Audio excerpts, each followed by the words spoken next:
VCD number 640, Nellore, Andhra Pradesh. Murali date 1/8/67. Clarification date 29/3/2007.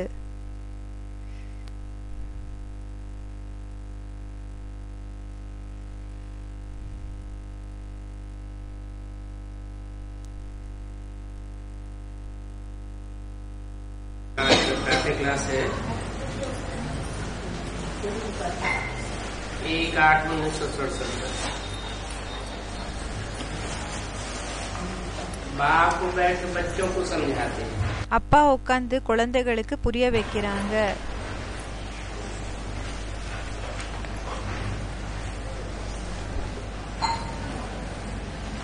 कौन सा बाप? ऊंचे ऊंचे बाप, எந்த அப்பா? உயர்ந்ததிலும் உயர்ந்த அப்பா. उनके ऊंचे ऊंचे बच्चे, பிறகு அவங்களோட உயர்ந்ததிலும் உயர்ந்த குழந்தைகள்.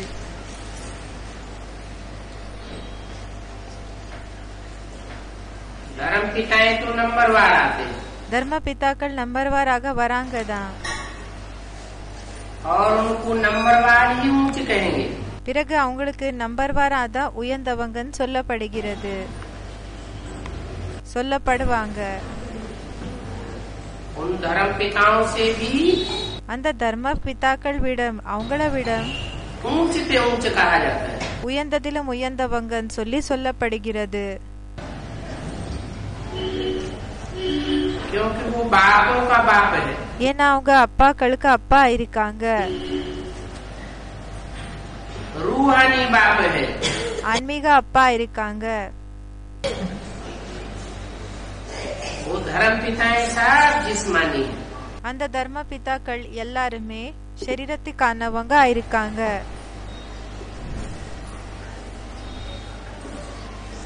और जिस्मानी ज्ञान देने वाले, பிறகு சரீரத்துக்கான ஞானத்தை கொடுக்க கூடியவங்க இருக்காங்க. रूहानी बाप ஆன்மீக அப்பா अपने रूहानी बच्चों को आकर के उठाते हैं, தன்னோட ஆன்மீக குழந்தைகளை வந்து தூக்குறாங்க, समझाते हैं। சொல்றாங்க, बच्चे तुम अपनी रूह को भूल गए, குழந்தைகளே நீங்க உங்களோட ஆத்மாவை மறந்து போயிட்டீங்க. जिस्मानियों के संग में आते आते இந்த சரீரத்துக்கானவங்களோட சங்கத்தினோட சாயத்துல வர வர तुम अपन को जिस्म समझ बैठे, நீங்க உங்களை சரீரம் சொல்லி நினைச்சுக்கிட்டீங்க. देह के सुख भोगते भोगते தேகத்தினோட சுகத்தை அனுபவம் செய்ய செய்ய आत्मा अपन को देह समझ बैठी। ஆத்மா தன்னை தேகம் நினைச்சு உட்காந்துடுச்சு.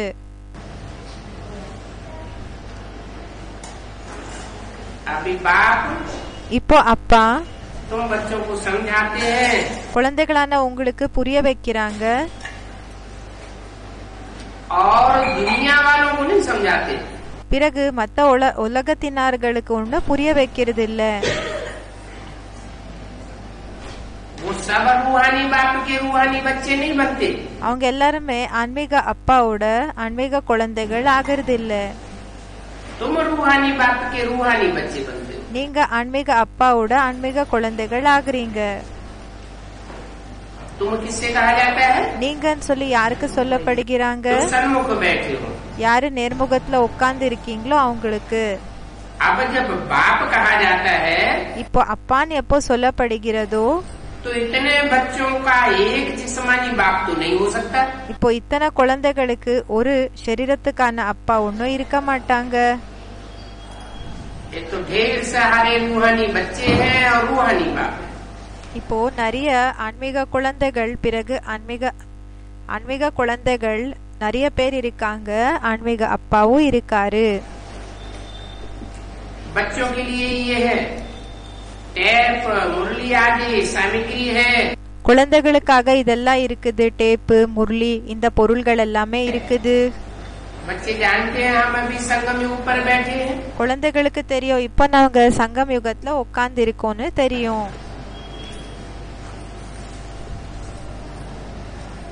और कोई युग में तो आते नहीं। வேற எந்த யுகங்கள்ல கூடயும் வருது இல்ல.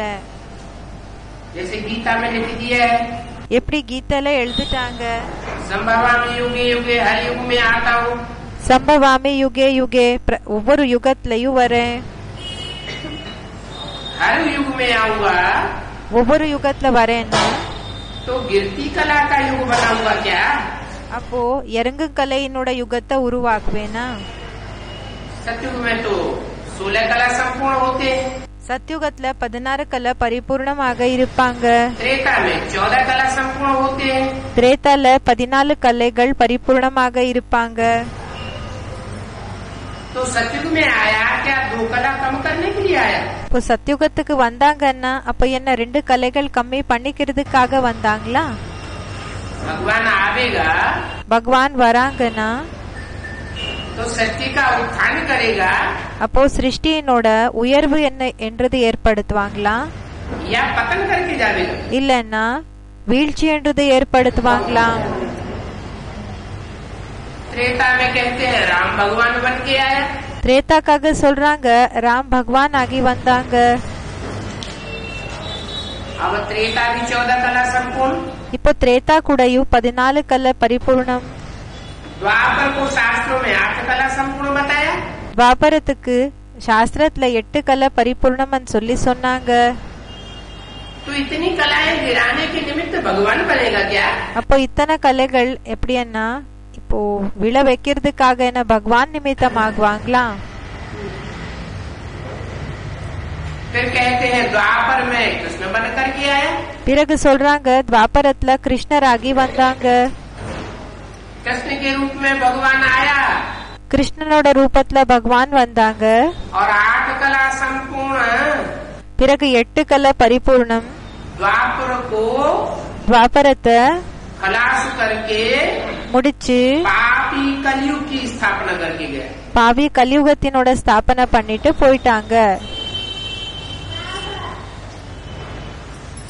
कहते हैं द्वापर के अंत में महाभारत युद्ध हुआ சொல்றாங்க துவாபர யுகத்தினோட கடைசில மகாபாரத யுத்தம் ஆச்சு. और महाभारत युद्ध के बाद பிறகு மகாபாரத யுத்தத்துக்கு பிறகு पापी कलयुग की स्थापना हो गई। பாவி கலியுகத்தினோட ஸ்தாபனை ஆயிடுச்சு. तो भगवान क्या पाप की दुनिया स्थापना करने के लिए आता है? அப்ப என்ன பகவான் பாவத்தினோட உலகத்தை ஸ்தாபனை செய்யறதுக்காக வராங்களா? अरे அரே भगवान तो பகவான் देवताओं से भी ऊंचा है, தேவதைகள் விடம் அவங்கள விட உயர்ந்தவங்க இருக்காங்க. मनुष्य को देवता बनाने वाला है, மனிதர்களை தேவதைகளாக ஆக்கக்கூடியவர் ஆயிருக்காங்க. नर को நரன नारायण बनाने का ज्ञान देता है। நாராயணனாக ஆக்கக்கூடிய ஞானத்தை சொல்றாங்க. तो हर युग में नहीं आता हूँ, அதனால ஒவ்வொரு யுகத்துல வரமாட்டேன். सिर्फ कलयुग के अंत வெறும் கலியுகத்தினோட கடைசி நேரம் और सतयुग के आदि में பிறகு சத்யுகத்தினோட ஆரம்பத்துல 100 साल के संगम युग में 100 வருஷத்தினோட சங்கம் யுகத்துல इसे पुरुषोत्तम संगम युग कहा जाता है। எதுக்கு புருஷோத்தம் சங்கம் யுகம்னு சொல்லப்படுகிறது? पुरुषोत्तम इसलिए कहा जाता है புருஷோத்தமன் ஏன் சொல்லப்படுகிறதுன்னா कि दुनिया के पुरुषों में जो भी उत्तम से उत्तम पार्ट बजाने वाली आत्माएं हैं, உலகத்துல யாரெல்லாம் இந்த உயர்ந்ததிலும் உயர்ந்த உத்தமமான பாட்டை செய்யக்கூடிய ஆத்மாக்கள் वो இருக்காங்க. प्रत्यक्ष होती है। அவங்க பிரத்யக்ஷம் ஆகுறாங்க. उन उत्तम से उत्तम पार्ट बजाने वाली आत्माओं को அந்த உத்தமத்திலும் உத்தமமான பாட்டு செய்யக்கூடிய ஆத்மாக்களுக்கு हर धर्म में स्मरण किया जाता है माला के रूप में। அவங்கள ஒவ்வொரு தர்மத்துல கூடயும் மாலையினோட ரூபத்துல நினைவு செய்யப்படுகிறாங்க. हिंदू भी माला फेरते हैं, இந்துஸ் கூடயும் மாலைய சுத்துறாங்க, உருட்டுறாங்க. इस्लामी मुस्लिम भी माला फेरते हैं, இஸ்லாமிகள் முஸ்லிம்ஸ் கூடயும் மாலைய உருட்டுறாங்க. क्रिश्चियन भी माला फेरते हैं, கிறிஸ்டியன்ஸ் கூடயும் மாலைய உருட்டுறாங்க. बौद्ध भी माला फेरते हैं, பௌத்திகள் கூடயும் மாலைய உருட்டுறாங்க. सन्यासी भी माला फेरते हैं, சன்னியாசிகள் கூடயும் மாலாவை உருட்டுறாங்க. सिखों में भी माला फेरी जाती है। சிக்கியர்கள்ல கூடயும் மாலைய உருட்டப்படுகிறது. दुनिया के हर धर्म के लोग உலகத்துல ஒவ்வொரு தர்மத்தினோட ஜனங்க माला रूपी संगठन याद करते। மாலா ரூபமான சங்கட்டனல்ல அந்த ஆத்மா ரூபமான மணிகளை நினைவு செய்றாங்க. उन श्रेष्ठ से श्रेष्ठ मणकों को அந்த உயர்ந்ததிலும் உயர்ந்த மணிகளை ऐसा श्रेष्ठ बनाने वाला कौन, संगठित करने वाला कौन? இப்படி சிரேஷ்டமாக ஆக்கக்கூடியவங்க யாரு, சங்கட்டிதமாக ஆக்கக்கூடியவங்க யாரா இருக்காங்க? यूनिटी उनकी बनाने वाला कौन? அவங்களோட யூனிட்டியை உருவாக்க கூடியவர் யாரா இருக்காங்க? जो एक सूत्र में पिरोए जाते हैं। யாரு ஒரு சூத்திரத்துல கோர்க்கப்படுகிறாங்க? वो है परमपिता परमात्मा शिव। அவங்க இருக்காரு பரம்பிதா பரமாத்மா சிவன். जो एवर प्योर है। யாரு எவர் பியூரா இருக்காங்க? मनुष्य उतने प्योर नहीं हो सकते। மனிதர்கள் அந்த அளவுக்கு பியூர் ஆக முடியாது. देवताएं इतने प्योर नहीं हो सकते। தேவதைகள் அந்த அளவுக்கு பியூர் ஆக முடியாது. देवताओं को श्रेष्ठ कहा जा सकता है। தேவதைகளை சிரேஷ்டமன் சொல்லப்படுவாங்க. भगवान तो श्रेष्ठ से श्रेष्ठ है। பகவான் உயர்ந்ததிலும் உயர்ந்தவங்க ஆயிருக்காங்க. देवताओं से भी श्रेष्ठ। தேவதைகள் விட உயர்ந்தவங்க ஆயிருக்காங்க. दुनिया में यादगार मंदिर बने हुए हैं। உலகத்துல நினைவார்த்தத்துக்காக கோயில்கள் உருவாகி இருக்குது. उन मंदिरों में அந்த கோயில்கள்ல शिवलिंग यादगार रखी हुई। சிவலிங்கத்தினோட நினைவார்த்தத்தை வைக்கப்பட்டிருக்குது. इतना श्रेष्ठ पाठ बजाता है। அந்த அளவுக்கு உயர்ந்த பாட்டை செய்றாங்க. इस सारी सृष्टि को पतित से पावन बना कर जाता है। என்னன்னா முழு சிருஷ்டிய பतितர்களை பாவனமாக ஆக்கிட்டு போகிறாங்க. सारी दुनिया संग के रंग में नीचे गिरती है। முழு உலகம் சாங்கத்தினோட சாயம் மூலமாக கீழே விழுது. धर्म पिताएं और धर्मों के फॉलोअर्स भी नीचे गिरते हैं। தர்ம பிதாக்கள் பிறகு தர்மத்தினோட ஃபாலோவர்ஸ் கூடயும் கீழே வீழ்றாங்க. और परम पिता परमात्मा इस सृष्टि पर आता है। பிறகு பரம்பிதா பரமாத்மா எப்ப இந்த சிருஷ்டிக்கு வராங்க? तो जो भी पतित मात्र मनुष्य हैं, அப்போ யாரெல்லாம் பतितர்களா இருக்கிற மனிதர்கள் இருக்காங்க उन सबको पावन बना कर जाता है। அவங்க எல்லாரைய கூடயும் பாவனமாக ஆக்கிட்டு போகிறாங்க. कलयुगांत में आता है। கலியுகத்தினோட கடைசியில வராங்க. सत्युग आदि करके जाता है। சத்யுகத்தினோட ஆரம்பத்தை பண்ணிட்டு போறாங்க. कलयुग है, गले गले का युग। கலியுகமா இருக்குது சண்டை சச்சரவினோட யுகம். झूठ फरेब बहुत होता है। இந்த பொய் பிறகு ஃப்ராடான வேலைன்றது ஏமாத்துறத வேலைன்றது ரொம்ப நடக்குது. झूठी फरेबी दुनिया को இப்படி பொய்யாக இருக்கக்கூடிய ஃப்ராடான உலகத்தை அப்படின்னா सच की दुनिया सत्य युग स्थापन करने आता है। உண்மையான உலகம் சத்திய யுகத்தை ஸ்தாபனை பண்றதுக்காக வந்திருக்கேன். इसलिए क्रिश्चियन लोग कहते हैं गॉड इज ट्रूथ। அதனாலதான் கிறிஸ்டியன் சொல்றாங்க காட் இஸ் ட்ரூத். सच्चा बादशाह है। உண்மையான ராஜா இருக்காரு. सच्ची दुनिया स्थापन करके जाता है। உண்மையான உலகத்தை ஸ்தாபனை பண்ணிட்டு போகிறாங்க. झूठों की दुनिया खलास हो जाती है। பொய்யானவங்களோட உலகம் முடிஞ்சு போயிடுது. तो हर युग में नहीं आता है। அப்போ ஒவ்வொரு யுகத்துல வர மாட்டாங்க. वो सिर्फ அவங்க வெறும் पुरुषोत्तम संगम युग में आता है। புருஷோத்தம் சங்கம் யுகத்துக்கு வராங்க. पुरुषों में जो उत्तम उत्तम पाठधारी आत्माएं हैं, 84 का चक्र लगाने वाली, இப்போ ஆத்மாக்கள்ல யாரு உத்தமமான பாட் செய்யக்கூடிய ஆத்மாக்கள் இருக்காங்களோ பாட்தாரிகள் 84 ஜென்மங்கள்ல उन आत्माओं को संसार में प्रत्यक्ष करके जाता है। அந்த ஆத்மாக்களை உலகத்துல பிரத்யக்ஷம் பண்ணிட்டு போகிறாங்க.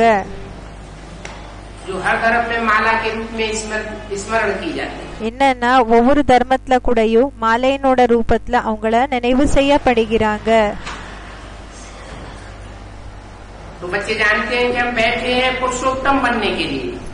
அப்போ குழந்தைகளுக்கு தெரியும் நம்ம உட்கார்ந்து இருக்கிறோம் புருஷோத்தம் ஆகிறதுக்காக. रूहानी बाप के रूहानी बच्चे जिनको रूहानी बाप समझाते हैं, ஆன்மீக அப்பாவினோட ஆன்மீக குழந்தைகள் யாருக்கு அப்பா புரிய வைக்கிறாங்க, वो क्या जानते हैं? அவங்களுக்கு என்ன हम தெரியும்? किस लिए बैठे हैं? நம்ம ஏன் உட்கார்ந்து இருக்கோம்? पुरुषों में उत्तम बनने के लिए। ஆத்மாக்கள்ல உத்தமமானவங்களாக ஆகிறதுக்காக உட்கார்ந்து இருக்கோம். पुरुष कहा जाता है आत्मा को। புருஷன்னா ஆத்மாக்கு சொல்லப்படுகிறது. ये शरीर रूपी पूरी है, இந்த शरीர ரூபமான நகரமா இருக்கு. और इस शरीर रूपी पूरी में பிறகு இந்த शरीர ரூபமான நகரத்துல आत्मा आराम से बैठी हुई है। ஆத்மா நிம்மதியாக உட்கார்ந்து இருக்குது. आत्मिक स्थिति में बैठी हुई है, ஆத்மிக ஸ்திதியில உட்கார்ந்து இருக்கு. तो उसको कहा जाता है पुरुष। அப்போ அதுக்கு சொல்லப்பட்டிருக்குது புருஷ. पुरीं सेते, புரு ஷேத்தே, शरीर रूपी पुरी में புரி ஷேத்தே அப்படின்னா शरीர ரூபமான நகரத்துல शयन करने वाली है, நிம்மதியாக அப்படின்னா ரெஸ்ட் எடுத்துக்க கூடியது. इसलिए पुरुष है। அதனாலதான் புருஷா இருக்கு. और மற்றும் उन पुरुषों में भी जो उत्तम के उत्तम पार्ट बजाने वाली आत्माएं हैं 84 जन्मों में। அந்த ஆத்மாக்கள்ல கூடயும் உத்தமமான பாட்டு செய்யக்கூடிய 84 ஜென்மங்களினோட பாட்டு செய்யக்கூடியவங்க 84 का चक्र है ना, 84 ஜென்மங்களினோட சக்கரமா இருக்கு இல்லையா? तो उन आत्माओं को आकर के संगम युग में प्रत्यक्ष करता है। அப்ப அந்த ஆத்மாக்களை வந்து சங்கம் யுகத்துல பிரத்யக்ஷம் செய்யறாங்க. तो ये देखो खुशी की बात है ना। அப்ப பாருங்க, இது குஷியினோட விஷயம் ஆச்சு இல்லையா?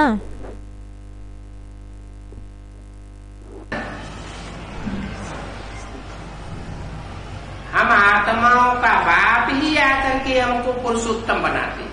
ஆத்மாக்களா இருக்கிற நம்மளோட அப்பா தான் வந்து நம்மள புருஷோத்தமாக ஆக்குறாங்க. हम आत्माओं का बाप ही आकर के हमको पुरुषोत्तम बनाते हैं। ஆத்மாக்களா இருக்கிற நம்மளோட அப்பா தான் வந்து நம்மள புருஷோத்தமாக ஆக்குறாங்க. हम बिंदु बिंदु आत्माएं, நம்ம பிந்து பிந்து ஆத்மாக்களா இருக்கிறோம். वो बिंदु बिंदु आत्माएं அந்த பிந்து பிந்து ஆத்மாக்கள் जैसे शरीर रूपी पूरी में இந்த शरीர ரூபமான நகரத்துல प्रकृति के मध्य में वास करती है। இரு புருவைக்கு நடுவுல வசிக்குது. इसकी यादगार में बिंदी लगाते हैं, அதோட நினைவார்த்தத்துக்காக பிந்திய வச்சுக்கிறாங்க, टीका लगाते हैं। திலக்கத்தை வைக்கிறாங்க. आत्मिक स्मृति में टिकने की निशानी है। ஆத்மிக ஸ்திதியில நிலைக்கிறதுக்கான அடையாளம் ஆயிருக்குது. बाकी टीका या बिंदी लगाने की बात नहीं है। மற்றபடி பிந்து இல்லன்னா திலக்கத்தை வச்சுக்கிற விஷயம் இல்ல.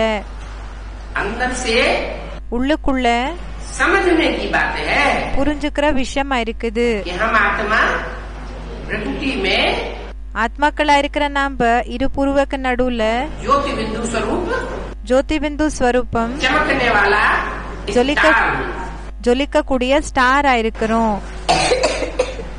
और पार्टधारी हूँ। பிறகு பாட்தாரி ஆயிருக்கும். 84 जन्मों में मुझे आत्मा ने 84 चोले लेकर के पार्ट பிறகு 84 ஜென்மங்கள்ல ஆத்மா இருக்கிற நானு 84 சரீரங்களை எடுத்து अलग अलग तरीके से बजाए। தனித்தனியான ரூபத்துல பாட்ட செஞ்சிருக்கேன். देखो ये लक्ष्मी नारायण है ना, பாருங்க, இந்த லக்ஷ்மி நாராயண் இருக்காங்க இல்லையா? इस सृष्टि में ही उत्तम पुरुष இந்த சிருஷ்டிலேயே உத்தமமான புருஷ, मध्यम पुरुष और कनिष्ठ पुरुष होते हैं। மத்தியம் புருஷ் பிறகு தாழ்ந்த புருஷனா ஆத்மாக்கள் இருப்பாங்க. कनिष्ठ माना नीच, கனிஷ்டனா தாழ்ந்தவங்க. जो नीच पार्ट बजाते हैं யாரு தாழ்ந்த பாட்ட செய்யறாங்களோ उन्हें कनिष्ठ पुरुष அவங்களுக்கு தாழ்ந்த புருஷார்த்திகள்னு தாழ்ந்தவங்கன்னு சொல்லப்படுகிறாங்க. ऊंचा पार्ट बजाते हैं உயர்ந்த பாட்ட செய்யறாங்கன்னா उन्हें हीरो पार्टधारी कहा जाता है। அவங்களுக்கு ஹீரோ பாட்தாரியன்னு சொல்லப்படுகிறாங்க. सतयुग आदि में सब उत्तम होते हैं। சத்யுகத்தினோட ஆரம்பத்துல எல்லாரும் உத்தமமா தான் இருப்பாங்க. वहाँ 16 कला संपूर्ण होते हैं मनुष्य। அங்க 16 கலை பரிபூர்ணமாக இருப்பாங்க மனிதர்கள். देवताएं होते हैं। தேவதைகள் இருப்பாங்க.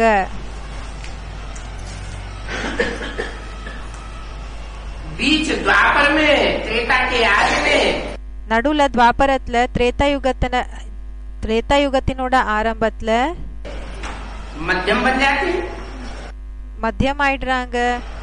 8 कलाएं रह जाती।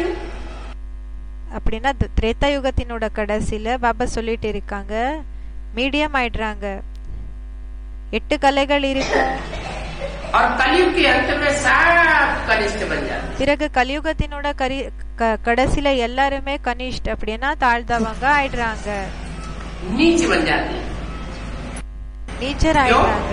அப்படின்னா கீழ்மட்ட அவங்க ஆயிருப்பாங்க, தாழ்ந்த ஜனங்க ஆயிடுறாங்க. दुनिया की हर चीज 4 अवस्थाओं से पसार होती। ஏன்னா உலகத்துல ஒவ்வொரு பொருளு கூடயும் 4 ஸ்டேஜஸ் தாண்டுது. सतो प्रधान, சத்தோ பிரதானம், सतो सामान्य, சத்தோ சாமான்ய, रजो और तमो। ரஜோ பிறகு தமோ. बच्चा पैदा होता है, இப்போ குழந்தை ஜென்மம் எடுத்துக்குது, बच्चे को कोई विकार नहीं होता, குழந்தைக்குள்ள எந்த விகாரமும் இருக்கிறது இல்ல. न काम न क्रोध न लोभ न मोह न अहंकार। காமம், क्रोध, லோபம், மோகம், அகங்காரமும் இருக்கிறது இல்ல. बच्चे को महात्मा कहा जाता है। குழந்தைகளுக்கு மகாத்மான்னு சொல்லப்படுகிறாங்க. थोड़ा बड़ा होता है, கொஞ்சம் பெரியவங்க ஆனாங்கன்னா दुनियादारी का संग लगता है, உலகத்தினாரினோட சங்கத்தினோட சாயம் ஏற்படுது, किशोरावस्था आती है, கிஷோர ஸ்டேஜ் வருது. கிஷோராவஸ்தா அப்படின்னா இளைஞர்களுக்கு முன்னாடி இருக்கக்கூடிய அந்த ஸ்டேஜ். तो थोड़ी कमी आ गई। அப்போ கொஞ்சம் குறைவென்றது வர்றதுக்கு ஆரம்பமாகுது. थोड़ा थोड़ा विकार प्रवेश करते, கொஞ்சம் கொஞ்சம் விகாரம் பிரவேசம் செய்து. नौजवान होता है, இளைஞர்கள் எப்ப ஆகுறாங்களோ पूरा ही विकार प्रवेश कर जाते, முழுமையாக விகாரம் என்றாயிடுது. और बुढ़ापा आता है பிறகு எப்போ முதுமை வருமோ तो विकार अपने पुरजोश से काम करते हैं, भले इंद्रियां काम नहीं करती। அப்போ விகாரம் தன்னோட ஃபுல் ஃபோர்ஸ் மூலமாக வேலை செய்து, பலே இந்திரியங்கள் வேலை செய்யறது இல்ல. तो भी आत्मा एकदम ஆனாலும் ஆத்மா முழுமையாக पतित और विकारी बन जाती। பதித்த பிறகு விகாரி ஆயிடுது. तो बाप कहते दुनिया की हर चीज 4 अवस्थाओं से पसार होती है। அப்ப அப்பா சொல்றாங்க உலகத்துல ஒவ்வொரு பொருளு கூடயும் 4 ஸ்டேஜஸ் தாண்டுது. चाहे कोई मकान हो, இப்போ வீடா இருக்கலாம், चाहे कोई दुकान हो, இல்லன்னா கடையா இருக்கலாம், चाहे दुनिया की कोई भी वस्तु हो, இல்லன்னா உலகத்துல எந்த பொருள் வேணாலும் இருக்கலாம், पहाड़ हो, नदियां हो, மலைகளா இருக்கலாம், நதிகளா இருக்கலாம். सब 4 अवस्थाओं से पसार होती है। 4 ஸ்டேஜஸ் எல்லாருமே தாண்டுறாங்க. सतयुग त्रेता में नदियां भी अपने कंट्रोल में रहती थी, சத்யுக திரேதால நதிகள் கூடயும் தன்னோட கண்ட்ரோல்ல இருந்தது. बाढ़ नहीं आती थी। வெள்ளம் என்றது வந்துட்டு இருக்கல. कलयुग में नदियों में பிறகு கலியுகத்துல நதிகள்ல कितनी बाढ़ आती, எவ்வளவு வெள்ளம் வருது. तो मनुष्य समझते हैं அப்போ மனிதர்கள் இந்த விஷயத்தை புரிஞ்சுக்கிறாங்க. कि जब कलयुग का अंत होगा எப்போ கலியுகத்தினோட கடைசி நேரம் ஆகுமோ तब रौरव नरक होगा, அப்போ ரௌரவ நரகம், கோரமான நரகம் हम இருக்கு. कनिष्ठ बन जाएंगे। நம்ம தாழ்ந்தவங்க ஆயிடுவோம். अभी अपन को कनिष्ठ नहीं समझते, இப்போ தன்னை தாழ்ந்தவங்க நினைச்சுக்கிறது இல்ல. क्योंकि सृष्टि की आयु बहुत लंबी कर दी है। ஏன்னா சிருஷ்டியினோட ஆயுள் ரொம்ப நீண்ட கால வரைக்கும் இருக்குதுன்னு சொல்லி அப்படி சொல்லிட்டாங்க. तो समझते हैं अभी कलयुग तो हजारों साल चलेगा।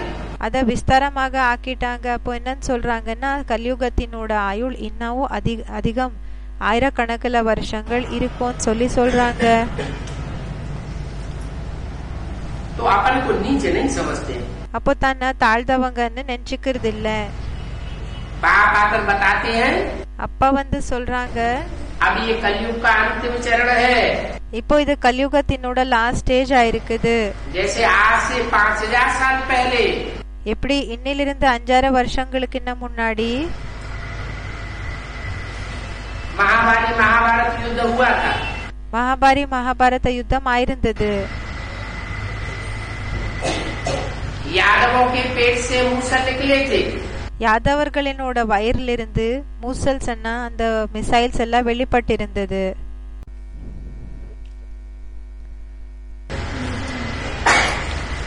वो समझते हैं लोहे के कोई मूसल पेट में से निकले होंगे.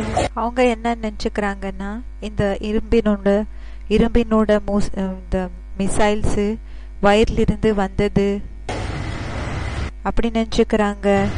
ये तो बुद्धिरूपी पेट है. அந்த உனக்கு வந்ததுன்னு சொல்லி நினைச்சுக்கிறாங்க. ஆனா பாபா சொல்றாங்க இது புத்தி ரூபமான जिस बुद्धिरूपी पेट में से இந்த புத்தி ரூபமான வயிறா இருக்குது. இந்த புத்தி ரூபமான வயிறிலிருந்து रूस और अमेरिका रूपी यादव ரூஸ் பிறகு அமெரிக்கா ரூபமான யாதவர்கள் ने मिसाइल्स तैयार किए. அவங்க மிசைல்ஸ் தயார் பண்ணிருந்தாங்க. एटम बम तैयार किए. ஆட்டம் பாம்ஸ் ரெடி பண்ணிருக்காங்க பண்ணாங்க. जिनसे सारी दुनिया का विनाश कर देते. இது மூலமாக முழு உலகத்தினோட விநாசத்தை பண்ணிட்டு खुद இருந்தாங்க. भी नष्ट हो जाते. சுயம் கூடயும் நஷ்டம் ஆயிட்டு இருந்தாங்க. अभी 5000 साल का चक्र फिर से रिपीट हो रहा है. இப்போ அந்த 5000 வருஷங்களினோட சக்கரம் மறுபடியும் ரிப்பீட் ஆயிட்டு இருக்குது. 5000 साल में 4 युग आवर्तन होते. 5000 வருஷங்கள்ல 4 யுகங்கள் ரொட்டேட் ஆகுது. सतो प्रधान सतो सामान्य रजो और तमो சுத்துது. சத்தோ பிரதான் சத்தோ சாமானிய ரஜோ பிறகு தமோ 4 युग की आवृत्ति हो जाती. 4 யுகத்தினோட அந்த ரொட்டேஷன் என்றது சுத்திர விஷயம் என்றது ஏற்படுது. अब ये एटम बम हजारों हजार की तादाद में बने पड़े. இப்போ ஆட்டம் பாம்ஸ் என்றது ஆயிரக்கணக்கில் அது தயாராயிருக்குது. दुनिया का ध्वंस सामने खड़ा हुआ है. உலகத்தினோட விநாசம் துவம்சம் என்றது அப்படின்னா முடிகிற நேர விஷயம் என்றது முன்னாடி நின்னுட்டு இருக்கு. तो हर चीज पहले नई होती है. அதாவது ஒவ்வொரு பொருள் கூடயும் ஃபர்ஸ்ட் புதுசாக இருக்கும். बीच में मध्यम होती है. நடுவுல அது மத்தியமமாக இருக்கும் அப்படின்னா மீடியமாக இருக்கும். फिर कनिष्ठ पुरानी बन जाती है. பிறகு கனிஷ்ட் அப்படின்னா பழசாயிடுது. इस दुनिया का भी ऐसे ही जो कनिष्ठ पुरुष होते हैं वो इन बातों को समझते नहीं है. பாபா சொல்றாங்க யாரு தாழ்ந்த ஜனங்க இருக்காங்க இல்லையா அவங்களால இந்த விஷயத்த புரிஞ்சுக்க முடியாது. कि अब ये दुनिया पुरानी हो गई. என்னன்னா இப்போ இந்த உலகம் பழசாக போகுது என்ற விஷயம். सतयुग में ये दुनिया नई थी. சத்தியுகத்துல இந்த உலகம் புதுசாக இருந்தது. स्वर्ग थी. ஸ்வர்க்கமாக இருந்தது. सुखदायी थी. சுகம் கொடுக்க கூடியதாக இருந்தது. अभी ये दुनिया पुरानी हो गई. இப்போ இந்த உலகம் பழசாயிடுச்சு. दुखदायी हो गई. துக்கம் கொடுக்க கூடியதாயிடுச்சு. जैसे मकान नया होता है எப்படி எப்போ வீடு புதுசாக இருக்குமோ तो सुखदायी होता है. அப்போ சுகம் கொடுக்க கூடியதாக இருக்கும். मकान टूट फूट जाता है पुराना हो जाता है எப்போ இந்த வீடு உடைஞ்சு போயிடுதோ பழசாயிடுதோ तो அப்போ दुखदायी हो जाता है. துக்கம் கொடுக்க கூடியதாக ஆயிடுது. तो ये दुनिया भी ऐसे एक मकान है.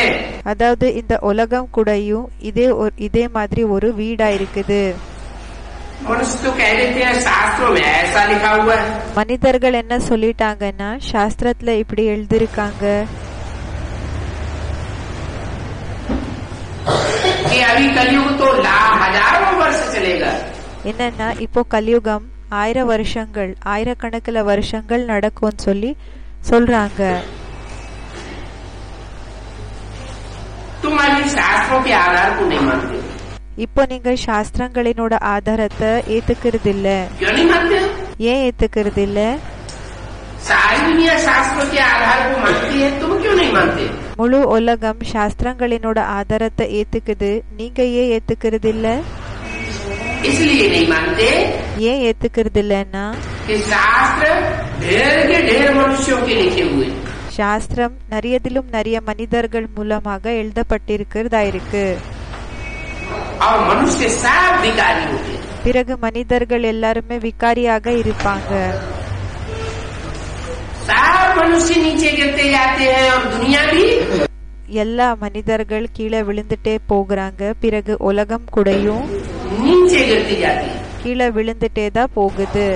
इसलिए हम அதனாலதான் நாம नीचे गिरने वालों के शास्त्रों को கீழே வீழக்கூடியவங்களோட சாஸ்திரங்களை आधार नहीं मानते।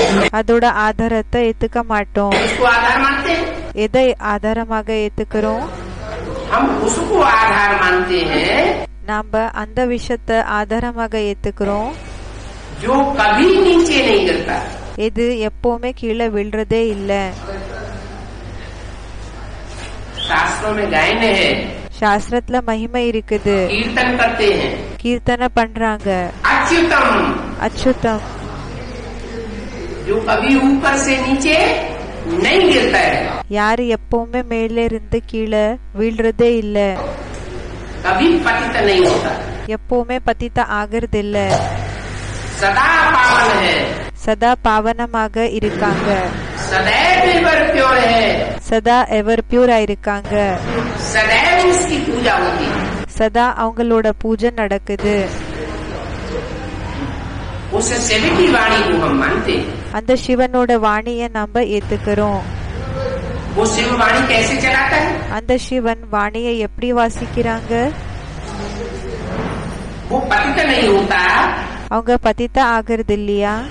सदैव पावन है, சதா பாவனமாக இருக்காங்கன்னா तो जरूर वो அப்போ அவங்க इस देह का सुख கண்டிப்பாக அவங்க இந்த தேகத்தினோட சுகம் नहीं भोगता है। போகம் பண்றதில்ல, அனுபவம் செய்யறதில்ல. और जो भी मनुष्य मात्र आत्मा है सब देह का सुख भोगने वाले। வேற யாரெல்லாம் மனித ஆத்மாக்கள் இருக்காங்களோ அவங்க எல்லாருமே தேகத்தினோட சுகத்தை அனுபவம் செய்யக்கூடியவங்க இருக்காங்க. चाहे राम की आत्मा हो, चाहे कृष्ण की आत्मा हो, இப்போ ராமனோட ஆத்மா இருக்கலாம், கிருஷ்ணனோட ஆத்மா இருக்கலாம், चाहे कोई भी हो, இப்போ யாரா இருந்தாலும் சரி, सब देह के सुख भोगते भोगते नीचे गिरते हैं। எல்லாருமே தேகத்தினோட சுகத்தை அனுபவம் செய்ய செய்ய கீழே வீழ்றாங்க. और शिव பிறகு சிவன், शिव की तो यादगार मंदिर में बनी हुई। சிவனோட நினைவார்த்தம் கோயில்ல உருவாகி இருக்குது. क्या यादगार बनी हुई? என்ன நினைவார்த்தம் இருக்குது? वो यादगार बनी हुई शिवलिंग, அந்த நினைவார்த்தம் உருவாகி இருக்குது சிவலிங்கம். जहाँ रखा हुआ है எங்க வைக்கப்பட்டிருக்குதோ वो जलाधारी दिखाई गई, அந்த ஜலாதாரிய காமிச்சிருக்காங்க, स्त्री का अंग दिखाया गया, பெண்ணோட அங்கத்தை காமிச்சிருக்காங்க. सदैव उसमें बैठे हुए भी சதா அதுல உட்கார்ந்து இருக்கிறப்போ கூடயும் वो कभी क्षीणता को प्राप्त அவங்க எப்பவுமே க்ஷீணதா नहीं होता। அப்படின்னா கீழே வீழ்றது இல்ல. इसलिए அதனால शिव के साकार विग्रह शंकर को अमोघ वीर्य दिखाया गया। சிவனோட சாக்கார விக்ரம் சங்கரனுக்கு அமோக வீரிய என்ற ரூபத்துல காமிக்கப்பட்டிருக்காங்க சாஸ்திரத்துல. फिर उनके लिए ये भी दिखाते हैं பிறகு அவங்களுக்காக இந்த விஷயத்த கூடயும் காமிச்சிருக்காங்க, कि वो जन्म मरण के चक्र में नहीं आते। அவங்க ஜனன மரண சக்கரத்துல வர்றது இல்ல. उनका जन्म அவங்களோட ஜன்மம் और मृत्यु பிறகு மரணம் होती ही नहीं। ஆகிறதே இல்ல. मृत्यु उसकी होगी மரணம் யாருக்கு ஏற்படும்னா जो पतन में जाएगा, யாருக்கு பத்தனத்துல போகுவாங்களோ, வீழ்ச்சிக்கு போகுவாங்களோ அவங்களுக்கு ஏற்படும். जिसका जन्म होगा யாருக்கு ஜென்மம் கிடைக்குமோ उसकी मृत्यु होगी, அவங்களுக்கு மரணம் ஏற்படும். फिर ये बेहद की भी बात। பிறகு இது எல்லருக்கு அப்பாற்பட்ட விஷயமும் ஆயிருக்குது. भगवान बाप बताते हैं, பகவான் அப்பா சொல்றாங்க, बच्चे குழந்தைகளே तुम मेरे रूहानी बच्चे हो। நீங்க என்னோட ஆன்மீக குழந்தைகள் ஆயிருக்கீங்க. जो रूहानी की स्टेज में टिकने वाले बच्चे हैं, யாரு ஆன்மீக ஸ்டேஜ்ல நிலைக்கக்கூடிய குழந்தைகள் இருக்காங்க वो निश्चय बुद्धि होते, அவங்க நிச்சய புத்தியாக இருப்பாங்க. उनको कभी यह निश्चय पैदा नहीं होगा ईश्वरीय ज्ञान लेने के बाद ஈஸ்வரிய ஞானம் எடுத்ததுக்கு பிறகு அவங்களுக்கு எப்பவுமே அனிஷ்டயம் ஏற்படவே படாது. ईश्वर पर पक्का निश्चय होगा, ஈஸ்வர் மேல பக்கா நிச்சயம் இருக்கும். ईश्वर की रचना पर पक्का निश्चय होगा, ஈஸ்வரனோட படைப்பு மேல பக்கா நிச்சயம் இருக்கும். अर्थात जो भी அப்படின்னா ஏதெல்லாம் भगवान का ब्रह्मा द्वारा रचा हुआ ब्राह्मण परिवार है, பகவானோட பரிவாரம் பிரம்மா மூலமாக என்ன பிராமண பரிவாரத்தை உருவாக்கி இருக்காங்க. उस ब्राह्मण परिवार को அந்த பிராமண பரிவாரத்தை धोखा देने वाली ஏமாத்தக்கூடியவங்களாக இருக்க மாட்டாங்க. सदैव विश्वासी और निश्चय बुद्धि होगी. சதா நம்பிக்கை வைக்கக்கூடியவங்க, பிறகு நிச்சய புத்தியாக இருப்பாங்க. और பிறகு ब्राह्मण परिवार पर पूरा निश्चय, பிராமண பரிவாரம் மேல கம்ப்ளீட்டாக நிச்சயம்னா भगवान पर पूरा निश्चय, பகவான் மேல கம்ப்ளீட்டான நிச்சயம், इस ड्रामा पर पूरा निश्चय. இந்த டிராமா மேல கம்ப்ளீட்டாக நிச்சயம். जो ड्रामा आकर के बाप बताते हैं कि ये ड्रामा है इस दुनिया का, இந்த டிராமா பற்றி அப்பா வந்து சொல்றாங்க. என்னன்னா இந்த டிராமா ஆயிருக்குது இந்த உலகத்துல. 4 युगों में कैसे सृष्टि आवर्तन होती है, 4 யுகங்கள்ல எப்படி இந்த சிருஷ்டி இது ரொட்டேட் ஆகுது, சுத்துது. तुम कैसे पतित से पावन बनते हो, फिर पावन से पतित बनते हो. நீங்க எப்படி பதித்தரிலிருந்து பாவனம், பிறகு பாவனிலிருந்து பதித்த ஆகுறீங்க. ये पक्का निश्चय बुद्धि जो बच्चे होते हैं, இந்த பக்கா நிச்சயம் எந்த குழந்தைகளுக்கு இருக்குமோ उनको कहते हैं जिंदा बाप के बच्चे. அவங்களுக்கு என்னன்னு சொல்வாங்கன்னா உயிரோட இருக்காங்க, அப்பாவோட குழந்தைகளா இருக்காங்க, जीवित हैं, அவங்க உயிரோட இருக்காங்க. अनिश्चय बुद्धि नहीं, அனிஷ்டய புத்தி இல்ல. अनिश्चय बुद्धि அனிஷ்டய புத்தி मर गए, அப்படி என்ன இறந்து போயிட்டாங்க. बाप को भूल गए, அப்பாவை மறந்துட்டாங்க. मन मर गए. இதுக்கு அர்த்தம் என்னன்னா இறந்து போயிட்டாங்க. और बाप की याद पक्का है, பிறகு அப்பாவோட நினைவு பக்கா இருக்குதுன்னா, बाप के ऊपर पक्का निश्चय है அப்பா மேல பக்கா நிச்சயம் இருக்குதுன்னா कि हम ऊंचे ऊंचे बाप के बच्चे हैं, நாம உயர்ந்ததிலும் உயர்ந்த அப்பாவோட குழந்தைகளா இருக்கிறோம். तो जैसे जिंदा है. அதுக்கு அர்த்தம் என்னன்னா அப்போ உயிரோட இருக்கிற போல ஆயிடுச்சு. तो ऐसा ऊंचे ऊंचे भगवान आकर के அதாவது இப்படிப்பட்ட உயர்ந்ததிலும் உயர்ந்த பகவான் வந்து हमको कोई शास्त्र पढ़ करके नहीं सुनाते, நமக்கு சாஸ்திரத்தை படிச்சு ஒண்ணு சொல்லுறது இல்ல. वो धर्म गुरु, அந்த தர்ம குருக்கள், वो विद्वान पंडित आचार्य, அந்த வித்வான் பண்டித் ஆச்சாரிகள், वो सन्यासी அந்த சன்னியாசி पहले शास्त्र पढ़ते हैं, ஃபர்ஸ்ட் சாஸ்திரத்தை படிக்கிறாங்க, फिर पढ़ करके मजलिस में பிறகு படிச்சு அந்த கூட்டத்துல सुनाते हैं. சொல்றாங்க. मैं कोई शास्त्र नहीं पढ़ करके सुनाता. நான் சாஸ்திரத்தை படிச்சு ஒண்ணு சொல்லுறது இல்ல. हाँ, ஆமா, मैं जो कुछ आकर के सुनाता हूँ நான் ஏதெல்லாம் வந்து சொல்றேனோ उसके बाद में शास्त्र बनते हैं. அதுக்கு பிறகு சாஸ்திரம் உருவாகுது. जो श्रेष्ठ पढ़ाई पढ़ने वाले हैं, இப்ப யாரு சிரேஷ்ட படிப்பை படிக்க கூடியவங்க இருக்காங்க, वो देवता से हिंदू बनते हैं. श्रेष्ठ से श्रेष्ठ शास्त्र, அவங்க தேவதைகள் இருந்து என்னன்னா இந்த சிரேஷ்டாதி சிரேஷ்ட சாஸ்திரம் என்ன இருக்கு, श्रीमद् भगवत गीता, ஸ்ரீமத் பகவத்கீதா, सर्वशास्त्र शिरोमणि, எல்லா சாஸ்திரங்கள்ல கிரீட்டத்துல இருக்கக்கூடிய மணி அப்படின்னு எல்லாத்தை விட சிரேஷ்டமான சாஸ்திரம். गाई हुई है. அப்படிப்பட்ட மகிமை இருக்குது.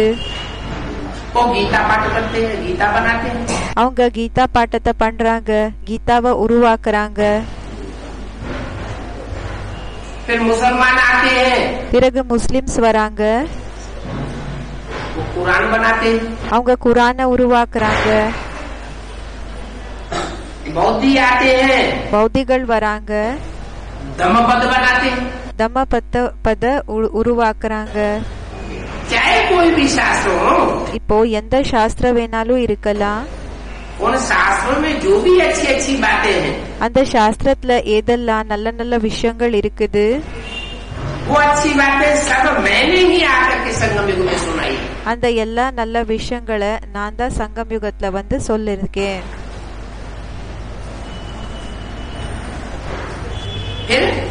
பிறகு उन शास्त्रों का बाद में इंटरप्रिटेशन होता है, பிறகு அந்த சாஸ்திரங்கள்ல என்ன ஆகுதுன்னா இன்டர்பிரிட்டேஷன் ஆகுது. वो व्याख्या भांति भांति की हो जाती, கிளாரிபிகேஷன் என்றது கிடைக்குது. அந்த கிளாரிபிகேஷன் எப்படின்னா வெவ்வேறு விதமானது கிடைக்குதுன்னு சொல்றாங்க. अनेक मनुष्य गुरुओं द्वारा अनेक प्रकार की व्याख्या होने से நிறைய மனித குருக்கள் மூலமாக நிறைய கிளாரிபிகேஷன் ஆகிற காரணத்தினால वो शास्त्र भी அந்த சாஸ்திரம் கூடனும் सतो प्रधान से சத்தோ பிரதானத்திலிருந்து सतो सामान्य रजो और சத்தோ சாமான்யத்திலிருந்து ரஜோ तामसी बन जाते, என்ன ஆயிடுதுன்னா தாமசி ஆயிடுது. आज सब धर्म तमो प्रधान है இன்னைக்கு எல்லா தர்மங்கள் தமோ பிரதானமா இருக்குது. और सब धर्म शास्त्र तमो प्रधान है। பிறகு பாக்கி எல்லா தர்மங்கள் தமோ பிரதானமா இருக்குது. தர்ம சாஸ்திரங்கள் கூடயும் தமோ பிரதானமா இருக்குது. तो बाप कहते हैं तुम शास्त्रों के आधार पर नहीं चलते हो, பாபா சொல்றாங்க நீங்க சாஸ்திரத்தினோட ஆதாரப்படி ஒண்ணு, तुम तो डायरेक्ट भगवान आकर के जो सुनाते हैं நீங்க எப்படின்னா டைரக்ட் பகவான் வந்து என்ன சொல்றாங்களோ उसके आधार पर चलते, அதனோட ஆதாரப்படி ஃபாலோ பண்ணுங்க. आत्मा ज्योति बिंदु, ஆத்மா ஜோதி பிந்து, बिंदु बिंदु आत्माओं का बाप भी பிந்து பிந்து ஆத்மாக்களோட அப்பாவும் ज्योति बिंदु। वो ज्योति बिंदु बाप जब जन्म के चक्र में नहीं आता, ஜோதி பிந்து ஆயிருக்காங்க. அந்த ஜோதி பிந்து பிந்து ஆத்மாக்களோட அப்பா யாரு ஜனன மரண சக்கரத்துல வருறதில்ல, तो फिर कैसे ज्ञान सुनाता है? அப்போ எப்படி ஞானத்தை சொல்றாங்க?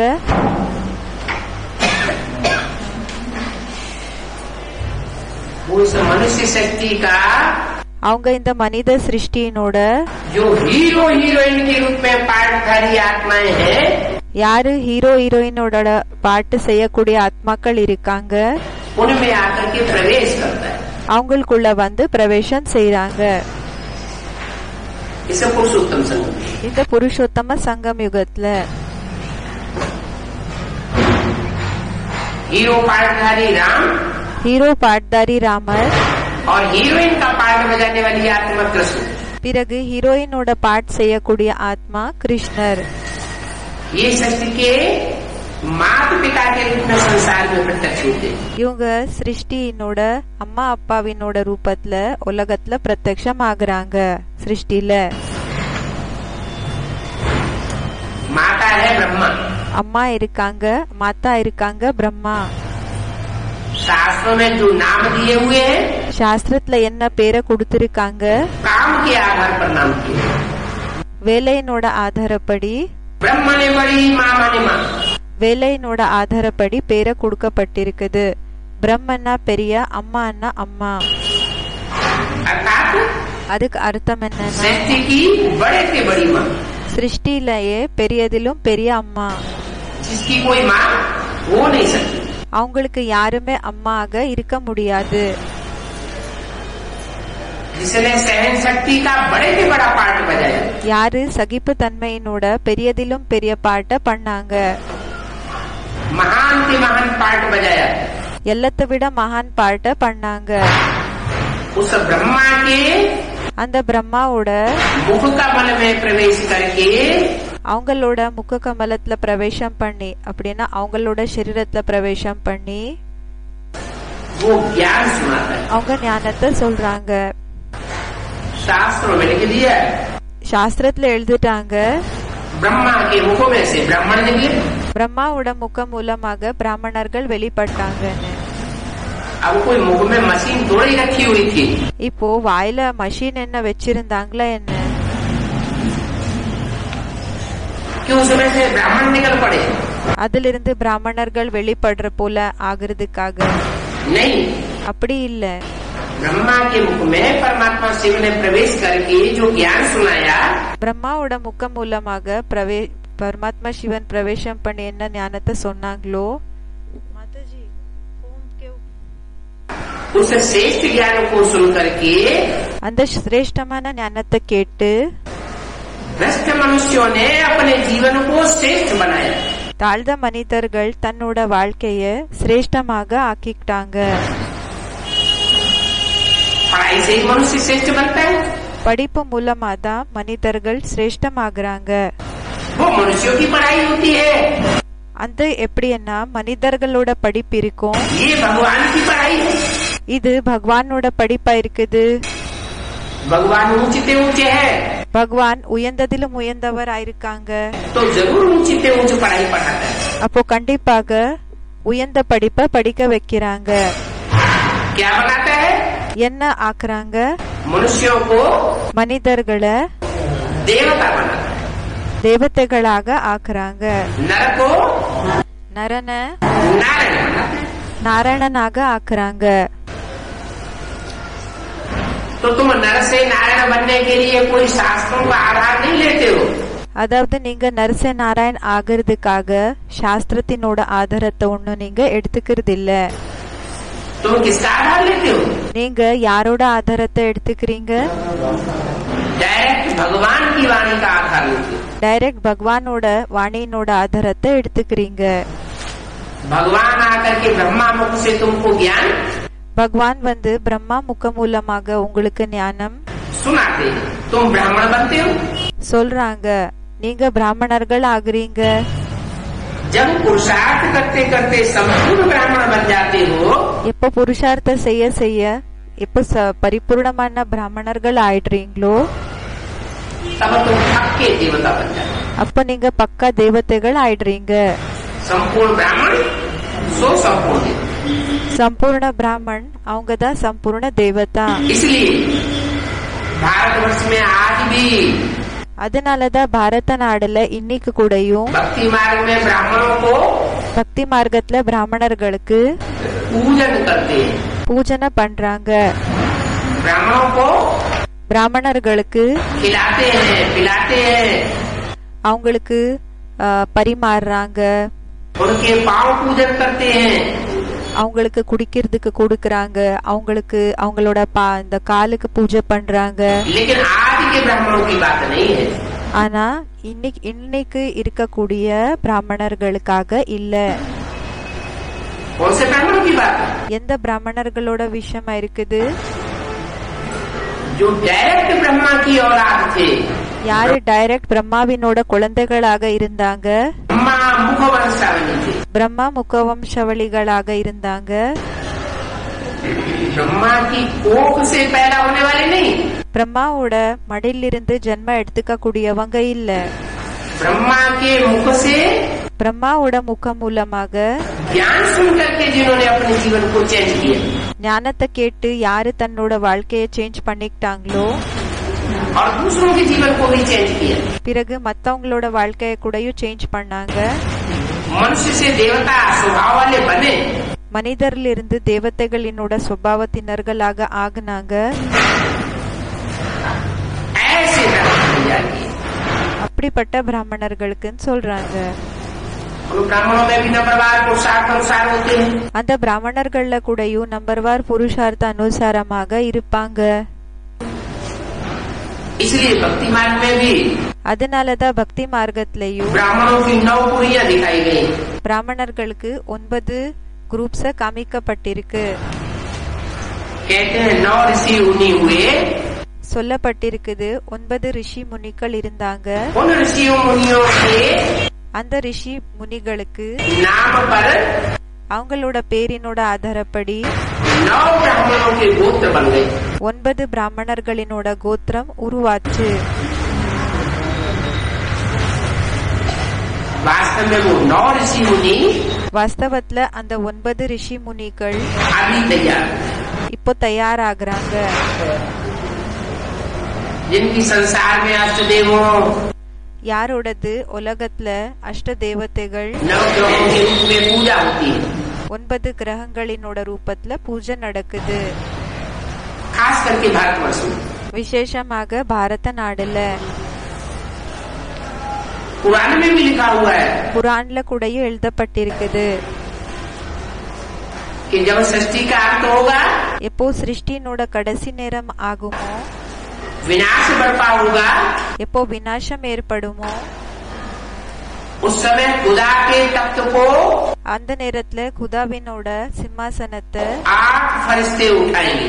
8 ஃபரிஷ்தாக்கள் அத தூக்குவாங்க. उनमें मुख्य फरिश्ता होगा जब्राइल।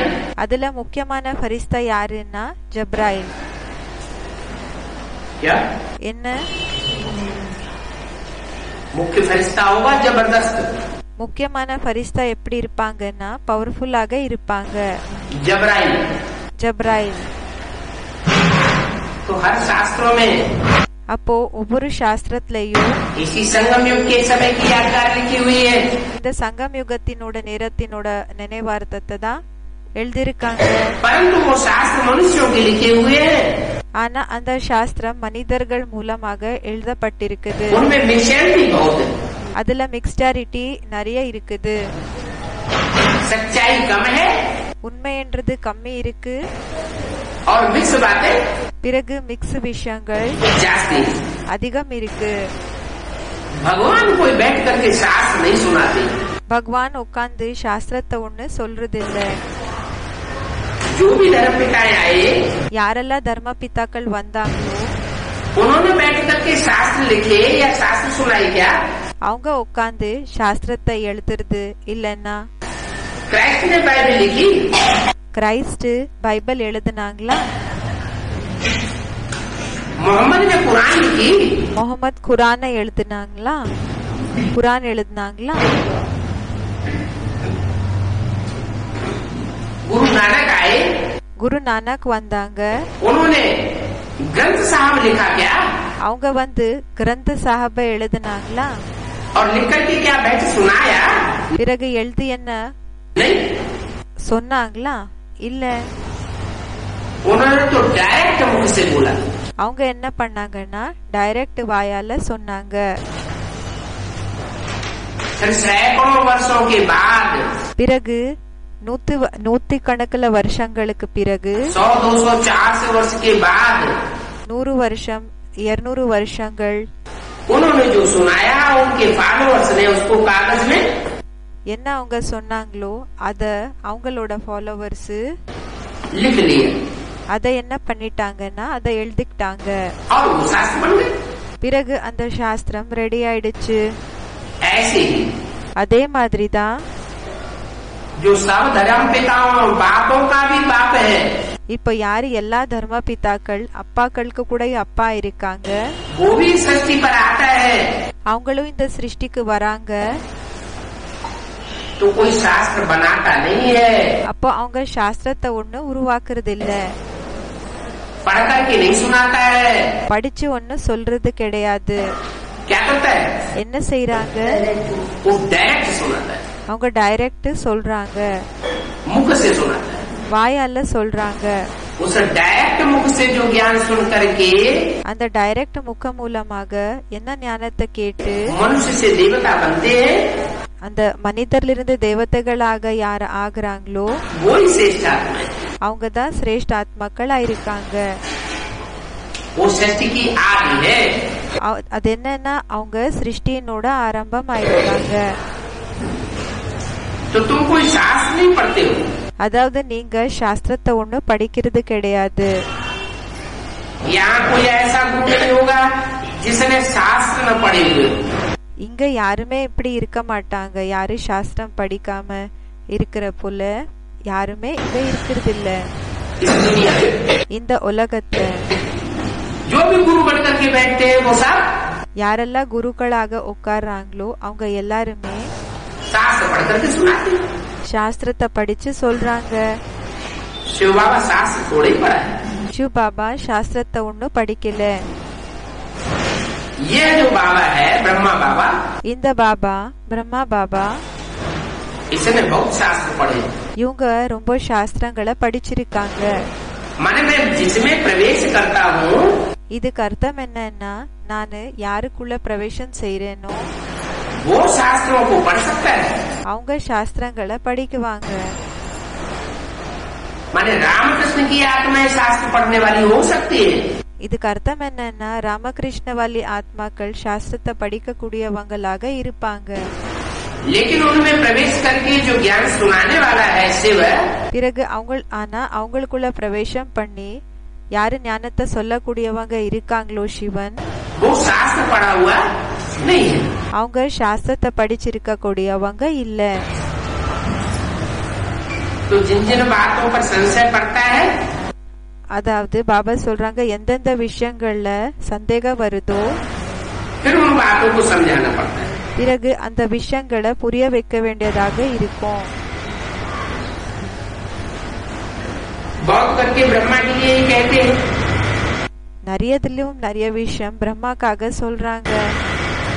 कि त्रिमूर्ति में திரிமூர்த்தியில इस ब्रह्मा को क्यों बैठाया है. இந்த பிரம்மாவையே உட்கார வச்சிருக்கீங்க, दादा लिख रहा है. தாதா லேக்ராஜ. तो उनको झाड़ के चित्र पर ले जाना चाहिए. அப்போ அவங்களுக்கு என்ன செய்யணும்னா இந்த மரத்தினோட சித்திரத்தை பற்றி புரிய வைக்கணும்.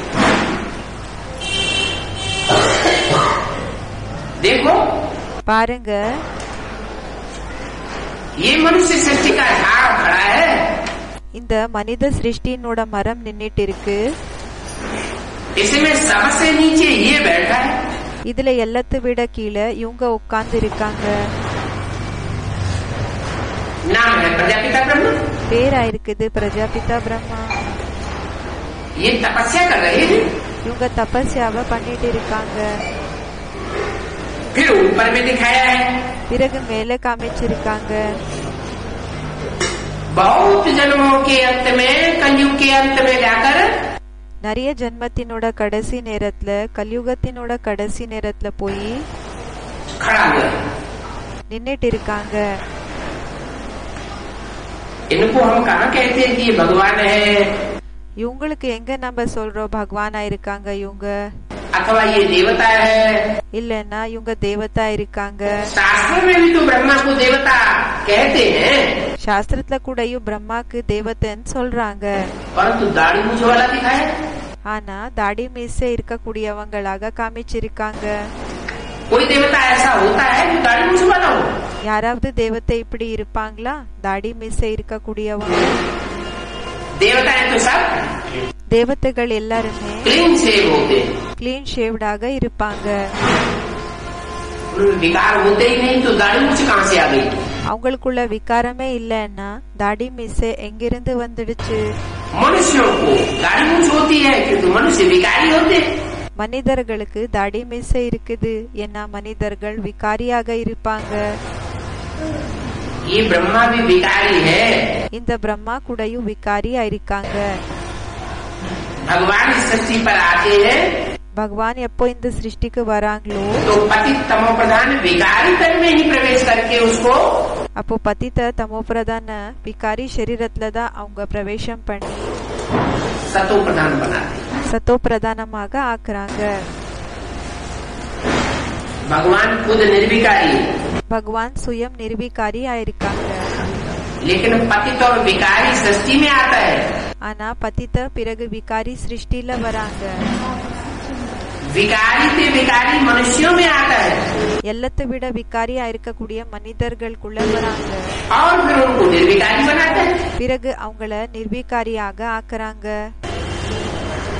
सारी मनुष्य सृष्टि को निर्विकारी बनाता है. முழு மனித சிருஷ்டிய நிர்விகாரியாக ஆக்குறாங்க. तो इन ब्रह्मा को हम न भगवान कहते हैं அதாவது இந்த பிரம்மாவை பகவானன் கூடயும் நம்ம சொல்றது இல்ல. और न ये देवता. பிறகு இவங்க தேவத்தையும் இல்ல. हाँ, इसमें वो निराकार शिव प्रवेश करके ஆமா, இவங்களுக்குள்ள அந்த சிவன் நிராகால பிரவேசம் பண்ணி वाणी चलाता है. வாணிய வாசிக்கிறாங்க. उसको हम मुरली कहते हैं. அதுக்கு நம்ம முரளின்னு சொல்றோம்.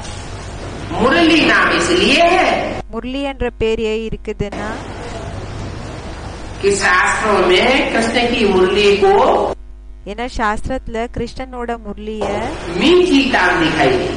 இனிமையான அந்த ஒரு मीठी वाणी है. இனிமையான வாசிக்கிறது ஆயிருக்குது. இனிமையான வாணி ஆயிருக்குது. मीठी वाणी, இனிமையான வாணி, उसकी यादगार है मुरली बांसुरी। அதோட நினைவார்த்தா இருக்குது முரளி, அதாவது புல்லாங்குழல். पहले बच्चे को पाला जाता है, ஃபர்ஸ்ட் குழந்தைக்கு பாத்துக்கப்படுகிறது. குழந்தைய तो माँ बच्चे को, छोटे बच्चे को मारना शुरू कर देती है। அப்போ என்ன, அம்மா சின்ன குழந்தைய அடிக்கிறதுக்காக ஆரம்பம் பண்ணிடுறாங்களா, या प्यार से पालती है। இல்லன்னா अன்பாக அவங்களுக்கு பாலனைய கொடுக்கறாங்களா? तो भगवान भी इस सृष्टि पर आता है, அதாவது பகவான் கூட எப்போ இந்த சிருஷ்டிக்கு வராங்களோ, तो ब्रह्मा के मुख से जो ज्ञान सुनाता है वो मीठी मीठी ज्ञान की लोरी सुनाता है। அப்போ பிரம்மாவினோட சரீரத்துல என்ன ஞானத்தை சொன்னாங்களோ அது இனிமையான தாலாட்ட சொல்றாங்க, பாடுறாங்க. मीठा मीठा ज्ञान सुनाता है, இனிமையான ஞானத்தை சொல்றாங்க. वो मीठा मीठा ज्ञान அந்த இனிமையான ஞானம் सबको पसंद आता है। எல்லாருக்குமே பிடிக்குது. जो जो कच्चा बुद्धि बच्चे भोले भाले हैं, யாரெல்லாம் குழந்தை புத்தி இன்னோசென்ட் ஆனவங்க இருப்பாங்களோ सब उस ज्ञान को पसंद करते हैं। எல்லாருமே அந்த ஞானத்தை பார்த்தா எல்லாருக்குமே பிடிக்கும். इसलिए शास्त्रों में அதனாலதான் சாஸ்திரத்துல उस ज्ञान को बांसुरी अथवा मुरली कहा है। அந்த ஞானத்தை புல்லாங்குழல் இல்லைன்னா முரளின்னு சொல்லப்பட்டிருக்குது. क्यों? क्योंकि उसी मुख से ये वाणी सुनाई जाती है, ஏன்னா அந்த முக மூலமா தான் இந்த வாணிய சொல்லப்படுகிறது. जो मुख धारण करने वाली आत्मा எந்த முகத்தை தாரண பண்ணக்கூடிய ஆத்மா सतयुग की आदि में कृष्ण थी, சத்யுகத்தினோட ஆரம்பத்துல கிருஷ்ணராக இருந்தாங்க. 16 कला संपूर्ण, 16 கலை பரிபூர்ணமாக இருந்தாங்க. वही कृष्ण वाली आत्मा 84 जन्म लेते लेते अंतिम जन्म में आकर அந்த கிருஷ்ணவல்லி ஆத்மா தான் 16 கலை பரிபூர்ணமானவங்க ஜன்ம எடுத்து கடைசி ஜன்மத்துக்கு வந்து ये पूरा ब्राह्मण बनती है। இந்த வயசா இருக்கக்கூடிய பிராமணன் ஆகுறாங்க. उस बूढ़े ब्राह्मण में அந்த வயசான பிராமணனுக்குள்ள परमात्मा शिव प्रवेश करते हैं பரமாத்மா சிவன் பிரவேசம் செய்யறாங்க. और उसका नाम देते हैं ब्रह्मा। பிறகு அவருக்கு பேரு கொடுக்கறாங்க பிரம்மா. जो मीठी वाणी सुनाई जाती है उस मुरली की यादगार है। அந்த இனிமையான வாணியை என்ன சொல்லப்படுகிறதோ அந்த வாணியினோட பேராயிருக்குது बांसुरी की यादगार है, मीठी तान की यादगार है। அவ சொல்றாங்க அந்த புல்லாங்குழலினோட நினைவார்த்தம் ஆயிருக்குது. அந்த இனிமையான அந்த வாசிப்பு என்ன இருக்குதோ அதோட நினைவார்த்தம் ஆயிருக்கு. बाप कहते हैं அப்பா சொல்றாங்க मैं बहुत जन्मों के अंत में इनमें प्रवेश करता हूँ, நான் நிறைய ஜென்மங்களினோட கடைசியில இவங்களுக்குள்ள பிரவேசம் பண்றேன். 83-84 जन्म होते हैं मनुष्य के, மனிதர்களினோட 83-84 ஜென்மங்கள் கிடைக்குது மனிதர்கள். अंतिम जन्म में प्रवेश करता हूँ। கடைசி ஜென்மத்துல பிரவேசம் செய்றேன். समझाने वाला बड़ा अकलमंद चाहिए, புரிய வைக்க கூடியவங்க ரொம்ப புத்திசாலியாக இருக்கணும். जो प्रवेश करके बोलने वाली आत्मा है இப்போ பிரவேசம் பண்ணி சொல்லக்கூடிய ஆத்மா யார் இருக்காங்க, वो ऊंची से ऊंची शिव की आत्मा है। அவரு உயர்ந்ததிலும் உயர்ந்த சிவனோட ஆத்மா இருக்காங்க.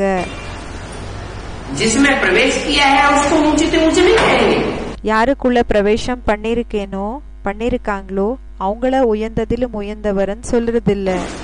ब्रह्मा ही अगर ऊंचा होता, பிரம்மாவே ஒருவேளை உயர்ந்தவங்களாக இருந்திருந்தா तो दुनिया में ब्रह्मा के मंदिर होते, அப்போ உலகத்துல பிரம்மாவினோட கோயில் இருந்திருக்கும். ब्रह्मा के मंदिर होते हैं? பிரம்மாவோட கோயில் இருக்குமா? नहीं होती। पूजा இருக்கிறது இல்ல. होती है? பூஜை நடக்குதா? नहीं होती। ஆகிறது இல்ல. मूर्तियां बनती हैं? மூர்த்திகள் உருவாகுதா? नहीं होती। இல்ல. इससे साबित होता है இதனால நிரூபணம் ஆகுது ब्रह्मा ऊंचे से ऊंचे नहीं है, பிரம்மா உயர்ந்ததிலும் உயர்ந்தவர் கிடையாது. ब्रह्मा तो पतितन का नाम है। பிரம்மா பதித்த சரீரத்தினோட பேராயிருக்கு. उस पतितनधारी दाढ़ी मूछ वाले मनुष्य को அந்த பதித்த தன்தாரி தாடி மீச இருக்கக்கூடிய மனிதனுக்கு भगवान बैठ करके फिर பகவான் உட்கார்ந்து பிறகு मनुष्य से देवता कृष्ण अथवा नारायण जैसा बनाते हैं।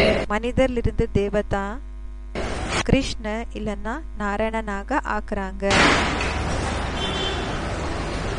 पहले नीचे ஃபர்ஸ்ட் தாழ்ந்தவங்க फिर बाद में பிறகு ऊंच बनता है। உயர்ந்தவங்க ஆகுறாங்க.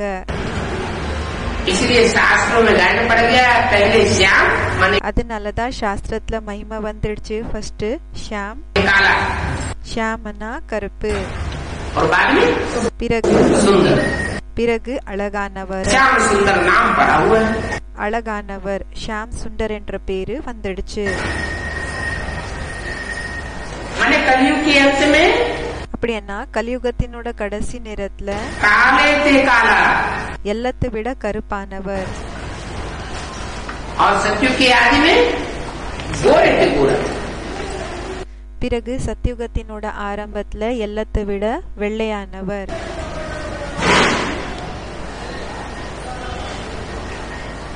बाप कहते हैं அப்போ அப்பா சொல்றாங்க समझाने वाला बहुत अलग अकलमंद चाहिए। புரிய வைக்க கூடியவங்க ரொம்ப புத்திசாலியாக இருக்கணும். एक भी बेअकल निकलता है तो सभी ब्रह्मा कुमार कुमारियों का नाम बदनाम हो जाता है। ஒருத்தர் கூட ஒருவேளை முட்டாளாக வெளிப்பட்டாங்கன்னா எல்லா பிரம்மா குமார் குமாரிசினோட பேரு கெட்டு போயிடுது. क्योंकि पूरा समझाना नहीं आता। ஏன்னா கம்ப்ளீட்டாக புரிய வைக்கிறதுக்காக வர்றதில்ல, புரிய வைக்க வர்றதில்ல. अधूरा ज्ञान धारण करते हैं। அறகுறையான ஞானத்தை தாரணை செய்யறாங்க. हाँ ये तो कहेंगे இந்த விஷயத்த சொல்வாங்க. कि कंप्लीट पास तो सब अंत में ही होगी। கம்ப்ளீட்டாக பாஸ் எல்லாருமே கடைசியில தான் ஆகுவாங்க. अभी कंप्लीट पास तो कोई இப்போ கம்ப்ளீட்டாக யாருமே பாஸ் है नहीं। இல்ல. इस समय 16 कला संपूर्ण कोई बन नहीं सकता। இப்போ இந்த நேரத்துல 16 கலை பரிபூர்ணமாக யாருமே ஆக முடியாது.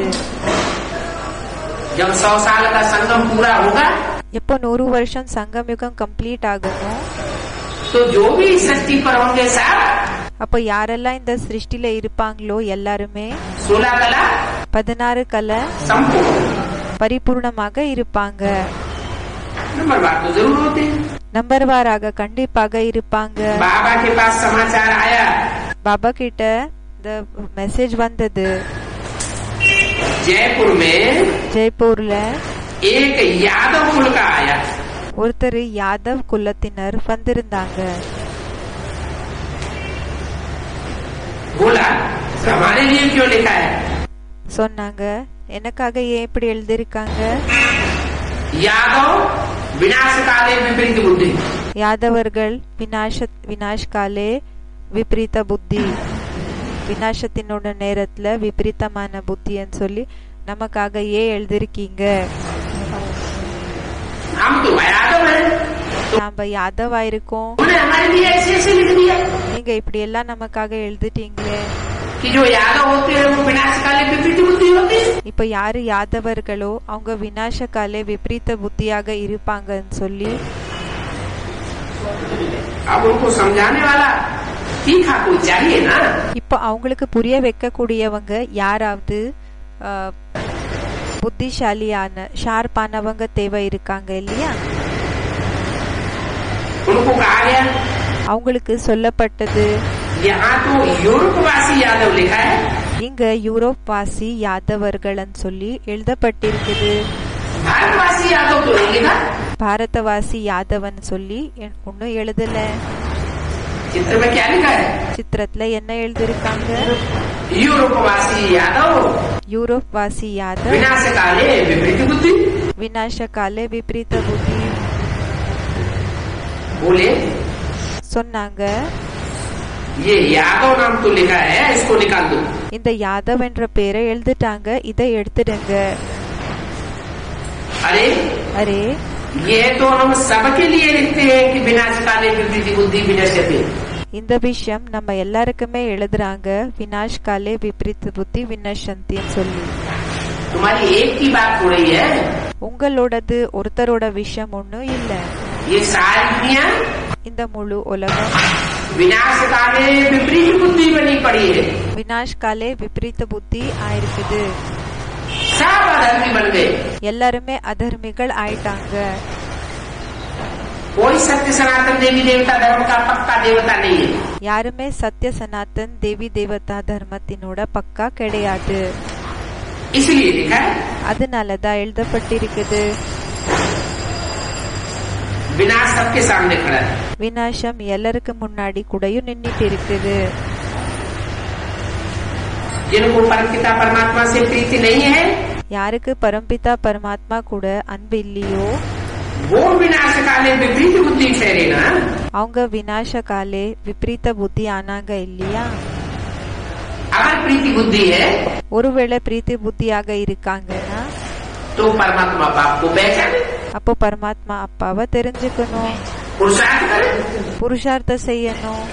पहचानने की कोशिश ही नहीं करते தெரிஞ்சுக்கிறதுக்காக முயற்சியே செய்யலன்னா तो क्या कहेंगे? विनाश काले विपरीत बुद्धि அப்போ என்னன்னு சொல்றது? விநாச காலே விபரீத புத்தியா या प्रीति बुद्धि? இல்லன்னா அன்பான புத்தியா? विपरीत बुद्धि। விபரீதமான புத்தி. कह देते हैं ईश्वर सर्वव्यापी है। சொல்லிடுறாங்க ஈஸ்வர் சர்வ வியாபியா இருக்காங்க. कुत्ते में, बिल्ले में, நாயில, பூனைல, कीड़े में, मकोड़े में, कण में भगवान को व्यापक कह दिया। புழு பூச்சிகள்ல எல்லாருக்குள்ள கூடயும் பரமாத்மா பரவிருக்காங்க அப்படி சொல்லிட்டாங்க. ये तो भगवान की ग्लानि कर दी। இது பகவானோட நிந்தனைய பண்ணிட்டாங்க. भगवान को सर्वव्यापी कह देंगे तो बुद्धि कहाँ टिकावेगी? பகவான சர்வ வியாபின்னு சொல்லிட்டாங்கன்னா புத்தி எங்க நிலைக்க வைப்பாங்க? किसको याद करेंगे? யார நினைவு செய்வாங்க? हम तो कहते हैं நாம சொல்றோம் भगवान बाप सर्वव्यापी बनकर नहीं आता। பகவான் அப்பா சர்வ வியாபி ஆகி வர்றதில்ல. वो तो इस सृष्टि में அவங்க இந்த சிருஷ்டில जो हीरो पाठधारी आत्मा है யாரு ஹீரோ பாட்தாரி ஆத்மா இருக்காங்க उसमें प्रवेश करके அவங்களுக்குள்ள பிரவேசம் பண்ணி सारी सृष्टि का उद्धार करता है। முழு சிருஷ்டியினோட உயர்வை ஏற்படுத்துறாங்க. एक व्यापी बनकर के आता है। ஒரு வியாபியாகி வராங்க. एक व्यापी को याद करेंगे ஒரு வியாபிய நினைவு செஞ்சீங்க तो बुद्धि एकाग्र होगी। அப்போ புத்தி ஒரு நிலை ஆகுமா? या सर्वव्यापी को याद करेंगे तो बुद्धि एकाग्र होगी। இல்லன்னா சர்வ வியாபிய நினைவு செஞ்சீங்கன்னா புத்தி ஒரு நிலை ஆகுமா? एक व्यापी को याद करेंगे ஒரு வியாபிய நினைவு செஞ்சீங்கன்னா एक से प्रीति बुद्धि बनेगी। ஒருத்தர் கூட அன்பான புத்தி என்றது ஏற்படும். अनेकों रूपों को याद करेंगे நிறைய ரூபத்தை நினைவு செஞ்சீங்கன்னா तो भ्रष्ट बुद्धि हो जाएगी। அப்போ புத்தி தாழ்ந்ததாயிடும். तो इसलिए कहते हैं அதனாலதான் சொல்றாங்க कि सारी दुनिया में हर धर्म में सर्वव्यापी का ज्ञान फैला हुआ है। முழு உலகத்துல ஒவ்வொரு தர்மத்துல கூடயும் சர்வ வியாபியினோட ஞானம் பரவிருக்குது. सब परमात्मा बाप के असली रूप से विपरीत बुद्धि बने पड़े। எல்லாருமே பரமாத்மா அப்பாவினோட உண்மையான அந்த ரூபத்திலிருந்து எப்படின்னா அவங்க விபரீதம் ஆயிருக்காங்க, அப்படின்னா மிஸ் பண்ணிருக்காங்க. तुम्हारी अकेले की बात नहीं है, உங்க ஒருத்தரோட விஷயம் மட்டும் ஒண்ணும் இல்ல, सबके लिए कहते हैं ये सारी दुनिया எல்லாருக்காகவே சொல்றாங்க இந்த முழு உலகம் विपरीत बुद्धि विनश्यते, विनाश सामने खड़ा हुआ है। விநாச காலே அப்படின்னா விபரீதமாயிருக்காங்க, விநாசம் நீ முன்னாடி நின்னுட்டு இருக்கு. विनाश के काल के गाल में जाने वाले, விநாசத்தினோட அந்த ஒரு பிடி என்ன இருக்குதோ அந்த பிடிக்குள்ள போகக்கூடியவங்க ஆயிருக்காங்க, அப்படின்னா அந்த மரணத்தினோட பிடிக்கு போகக்கூடியவங்க ஆயிருக்காங்க. अब तो तुमको सच्चा रास्ता बताते हैं। நாம உங்களுக்கு உண்மையான அப்படின்னா உண்மையான வழிய காமிக்கிறோம். प्रीति बुद्धि कोई है नहीं, யாருமே அன்பான புத்தி இல்ல. प्रीति बुद्धि उनकी है அன்பான புத்தி யாருது இருக்குன்னா जिन्होंने एक व्यापी उस परमात्मा बाप को पहचाना। யாரு அந்த ஒரு வியாபி பரமாத்மா அப்பாவை தெரிஞ்சுக்கிட்டாங்களோ पहचान जानने की निशानी क्या होगी?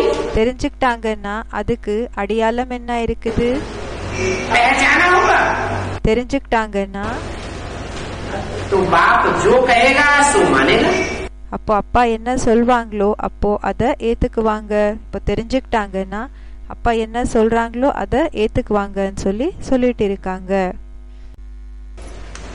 बाप की मत पर चलेगा, नहीं पहचाना होगा तो मनुष्यों की मत पर चलेगा। அப்பாவோட டைரக்ஷனை ஃபாலோ செய்வாங்க.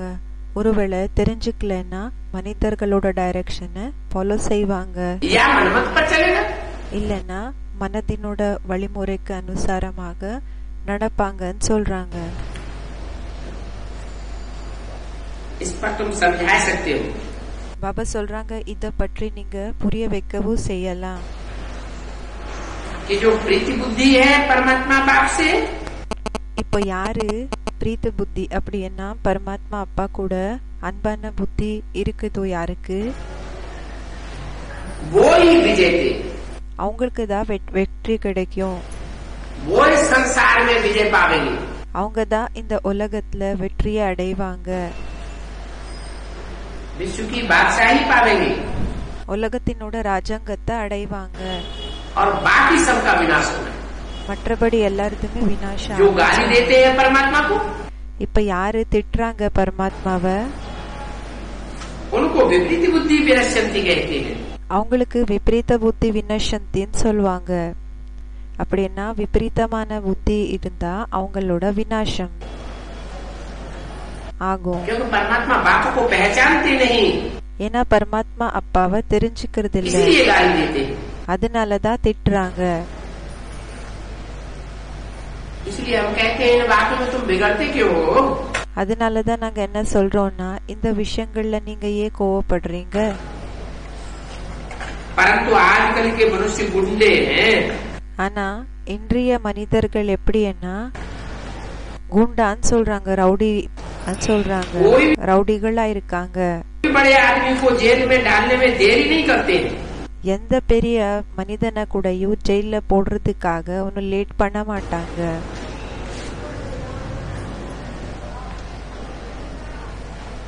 दुश्मनी होती है, இந்த பகை இருக்குதுன்னா तो फिर कोई न कोई इल्जाम लगाए देते हैं। அப்போ ஏதாவது ஒரு பழிய போட்டுடுறாங்க. झूठे झूठे इल्जाम लगाते हैं, பொய்யான பழிகளை போடுறாங்க. या तो शूट कर देते हैं, இல்லன்னா ஷூட் பண்ணிடுறாங்க.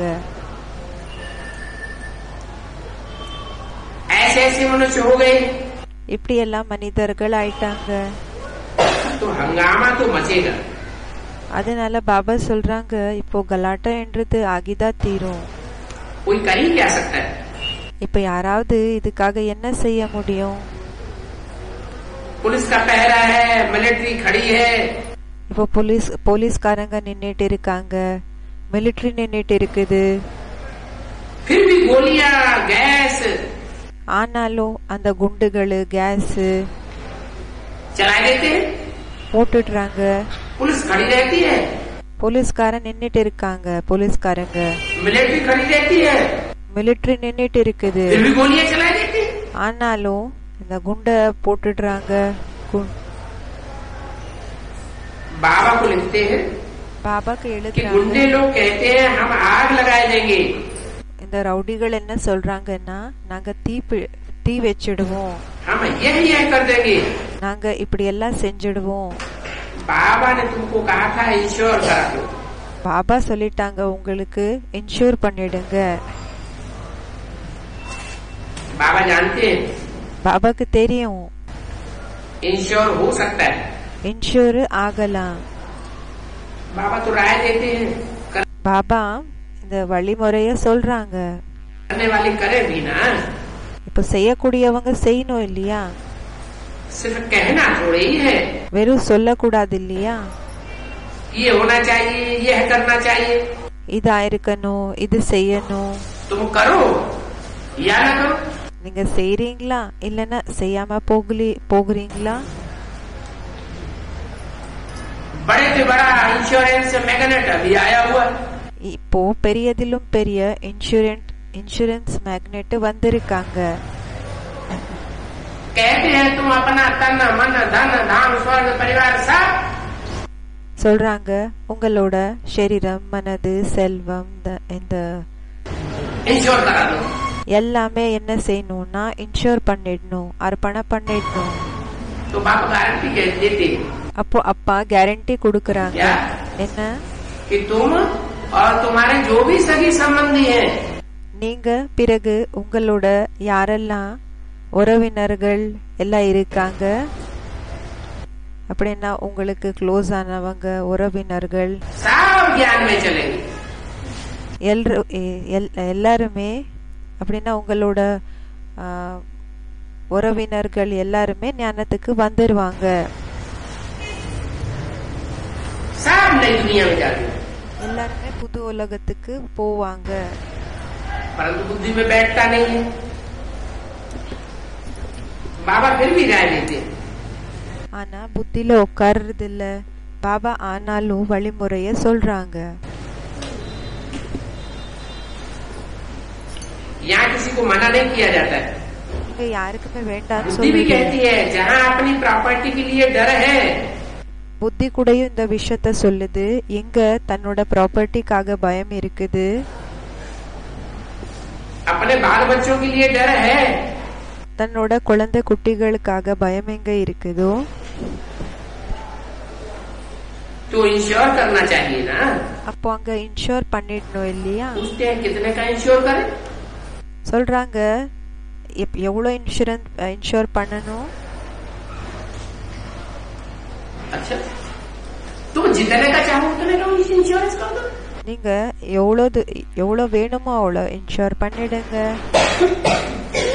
500 का 5000 का तुम्हारे पास लाख 2 लाख 10 लाख 10 करोड़ जितना भी हो 500 ரூபாய் பிறகு லட்ச ரூபாய் 2 லட்சம் உங்ககிட்ட எவ்வளவு எல்லாம் இருக்குதோ அத நீங்க இன்ஷூர் பண்ணிடணும் सारा इंश्योर करा दो எல்லாமே இன்ஷூர் பண்ணிடுங்க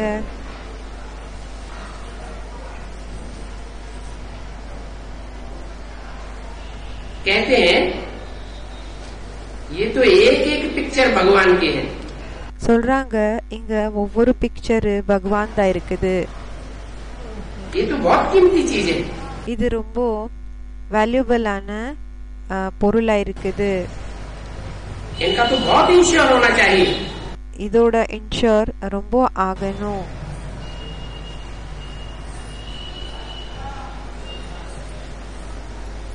बच्चे कहते हैं कि एक एक पिक्चर तो बहुत एक एक चित्र तो बहुत कीमती है குழந்தைகள் சொல்றாங்க இந்த ஒவ்வொரு சித்திரம் என்ன இருக்குதோ அது ரொம்ப வேல்யூபிள் தான் இருக்குது अरे அரே भगवान को थोड़ा ही इंश्योर करना है அரே பகவானுக்கு இன்ஷூர் பண்ற விஷயம் இருக்கா என்ன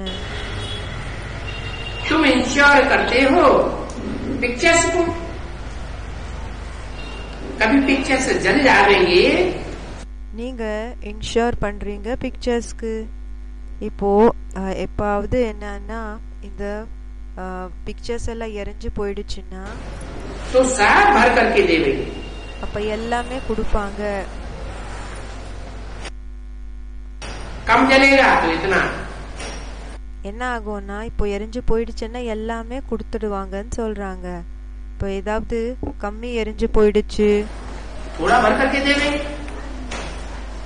अब एक तरफ तो कहते हैं इंश्योर करा दो அப்போ எல்லாமே சேர்த்து கொடுத்துடுவாங்கன்னு சொல்றாங்க ஒரு சைடு என்னன்னு சொல்றாங்க இன்ஷூர் பண்ணுங்கன்னு சொல்றாங்க दूसरी तरफ मुरली में कहते हैं பிறகு இன்னொரு சைடு முரளில சொல்றாங்க ये इंश्योर कंपनियां वगैरह सब फेल हो जा रही இந்த இன்சூரன்ஸ் கம்பெனி எல்லாம் இருக்கு இல்லையா இது எல்லாமே இதாயிடும் ஃபெயில் ஆயிடும் चारों तरफ विनाश होगा कहाँ कहाँ किसको किसको इंश्योर भर के देंगे इंश्योरेंस भर के देंगे இப்போ எங்கெல்லாம் நாலா பக்கம் விநாசம் ஆயிட்டு இருக்கும் எங்கெல்லாம் எந்த பக்கம் அவங்க இன்சூரன்ஸ் எல்லாமே கொடுக்க முடியும்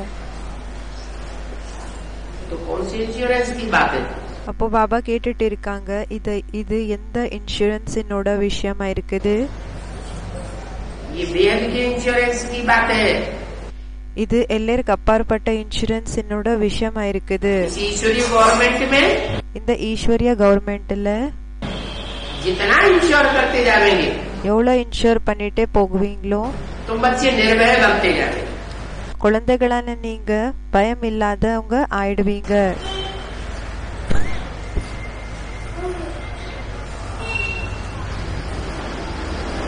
बच्चों की अवस्था को बाप ही जाने. குழந்தைகளோட ஸ்டேஜ பற்றி அப்பாக்கு தான் தெரியும். लिखते हैं आपने जो क्रिमिनल आई पर समझाया है, எழுதுறாங்க நீங்க கிரிமினல் ஐய பற்றி என்ன புரிய வச்சீங்க, கெட்ட திருஷ்டி ये பற்றி. बिल्कुल ठीक आपने कहा. இது முழுமையாக சரியாக நீங்க சொல்லிருக்கீங்க. बाबा नाम नहीं बता सकते, பாபா பேரை சொல்ல लेकिन முடியாது. फिर उनको इस दृष्टि से देखते रहेंगे. இல்லன்னா அவங்கள எல்லாருமே இந்த திருஷ்டில பாத்துட்டு இருப்பாங்க. गुनगुन करते रहेंगे, फिर बिगड़ने में देरी नहीं करते. என்ன ஆகும்னா அப்படியே உள்ளுக்குள்ள பேசிட்டு இருப்பாங்க. அப்புறம் கோவம் வர்றதுல சண்டை போடுறதுல லேட் ஆகாது. जैसे गाजी लोग बिगड़ते हैं ना, எப்படி காஜிக்காரங்க तो அவங்களுக்கு கோவம் வந்துடுச்சுன்னா मारने लग पड़ते हैं. அப்போ அவங்க அடிக்கிறதுக்கு ஆரம்பம் செஞ்சிடுறாங்க. पत्थर मारना, भूख हड़ताल करना, கல் அடிக்கிறது, இந்த இந்த இந்த ஹங்கர் ஸ்ட்ரைக் பண்றது, அப்படின்னா பட்னியாக இருந்து ஸ்ட்ரைக்க பண்றாங்க இல்லையா, அது செய்யறது, ये सब सिखलाई करके गए हैं. இது எல்லாமே கத்து கொடுத்து போயிருக்காங்க. कौन सिखला के गए? யாரு கத்து கொடுத்துட்டு போயிருக்காங்க? तो अभी वो सब करते रहते हैं. இப்போ அதெல்லாமே அவங்க செஞ்சுட்டு இருக்காங்க. दिन प्रतिदिन तमो प्रधान बनते जाते हैं. நாளுக்கு நாள் தமோ பிரதானம் ஆயிட்டே தான் போயிட்டு இருக்காங்க. वो तो समझते हैं कलयुग अर्जुन रेगड़ी पहन रहा है.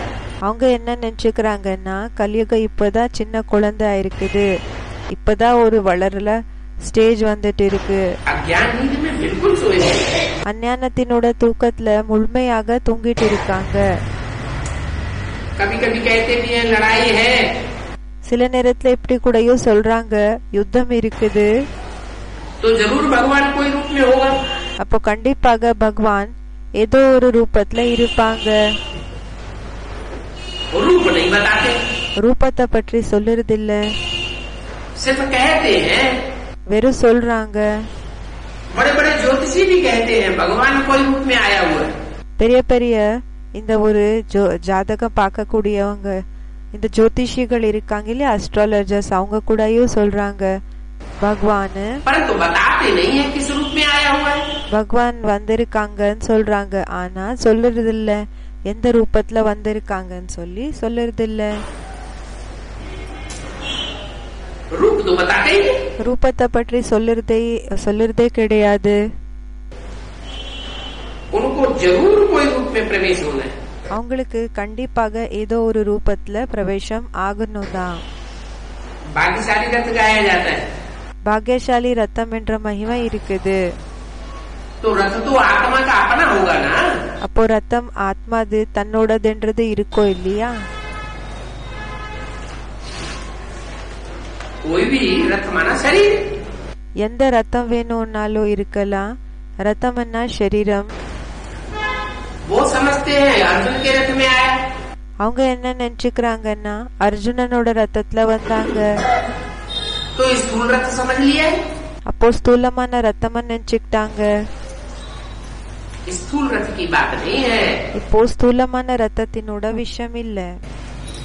ऐसे तो शास्त्रों में लिखा भी है शरीरम प्रथम विद्धि. அப்படி பார்த்தோம்னா சாஸ்திரத்துல எழுதவும் செஞ்சிருக்காங்க, இந்த சரீரத்தை ரத்தமா நினைச்சுக்கோ, இந்திரியங்களை குதிரை நினைச்சுக்கோ. इंद्रिया हयान्या हो, शरीर को रथ समझ, इंद्रियों को घोड़ा समझ. சரீரத்தை ரத்தமா நினைச்சுக்கோ, இந்திரியங்களை அந்த குதிரை நினைச்சுக்கோ. फिर भूल जाते हैं. பிறகு மறந்து போயிடுறாங்க. ये शरीर ही रथ है. இந்த சரீரம் தான் ரத்தமா இருக்குது. कोई शरीर रूपी रथ में ही परमात्मा प्रवेश करके आते हैं. ஏதோ ஒரு சரீர ரூபமான ரத்தத்துல தான் பரமாத்மா வந்து பிரவேசம் செய்யறாங்க. उनको कहा जाता है भाग्यशाली रथ. அவருக்கு சொல்லப்படுகிறது பாக்கியசாலி ரத்தம். क्यों भाग्यशाली रथ कहा जाता है? ஏ பாக்கியசாலி ரத்தம்னு சொல்லப்படுகிறாங்க? विनाश काले विपरीत बुद्धि विनाश हो जाए வினாஷ் காலே விபரீத புத்தி வினாசம் ஆயிட்டாங்கன்னா तो उसको भाग्यशाली रथ कहा जाएगा क्या? அப்போ அவங்களுக்கு பாக்கியசாலி ரத்தம்னு சொல்லப்படுவாங்களா? विनाश काल में भी उसका विनाश नहीं हो सकता. வினாசத்தினோட நேரத்துல கூடயும் அவங்களோட வினாசம் ஆகாது. जैसे कहीं भूकंप आता है, இப்போ ஏதோ ஒரு இடத்துல பூகம்பம் வருது. भूकंप आता है, ढेर सारे लोग मर जाते हैं. பூகம்பம் வருது, அப்போ நிறையதிலும் நிறைய ஆத்மாக்கள் இறந்து போயிடுறாங்க. फिर कहीं देखा जाता है பிறகு எங்கேயாவது இந்த விஷயத்த பார்க்கப்படுகிறது. कोई बिल्कुल बच गया, पूरी बिल्डिंग गिर गई. சிலர் எப்படின்னா முழுமையாக சேஃப் ஆயிட்டாங்க, முழு பில்டிங்கே கீழே விழுந்துடுச்சு. और वो जिंदा निकला. ஆனா அவங்க உயிரோட வெளியில வந்துட்டாங்க. तो क्या कहते हैं? बड़ा भाग्यशाली आदमी. அப்போ என்னன்னு சொல்றாங்க? ரொம்ப பாக்கியசாலி ஆயிருக்கக்கூடிய மனிதன் ஆயிருக்காங்க. कैसा है? எப்படிப்பட்டவங்க இருக்காங்க? बहुत भाग्यशाली. ரொம்ப பாக்கியசாலி ஆயிருக்காங்க. अरे इतना विनाश हुआ ताबड़तोड़, அரே இவ்வளவு விநாசமாச்சு, பயங்கரமான விநாசம். और इसका बाल बाका भी ஆனா இவங்களோட ஒரு முடி கூடயும் नहीं हुआ. ஒண்ணுமே, ஒரு முடிக்கு கூட ஒண்ணும் ஆகல. तो बाप भी कहते हैं அப்பா கூடவும் சொல்றாங்க, मैं भाग्यशाली रथ में आता हूँ. நான் பாக்கியசாலி ரத்தத்துல வரேன்.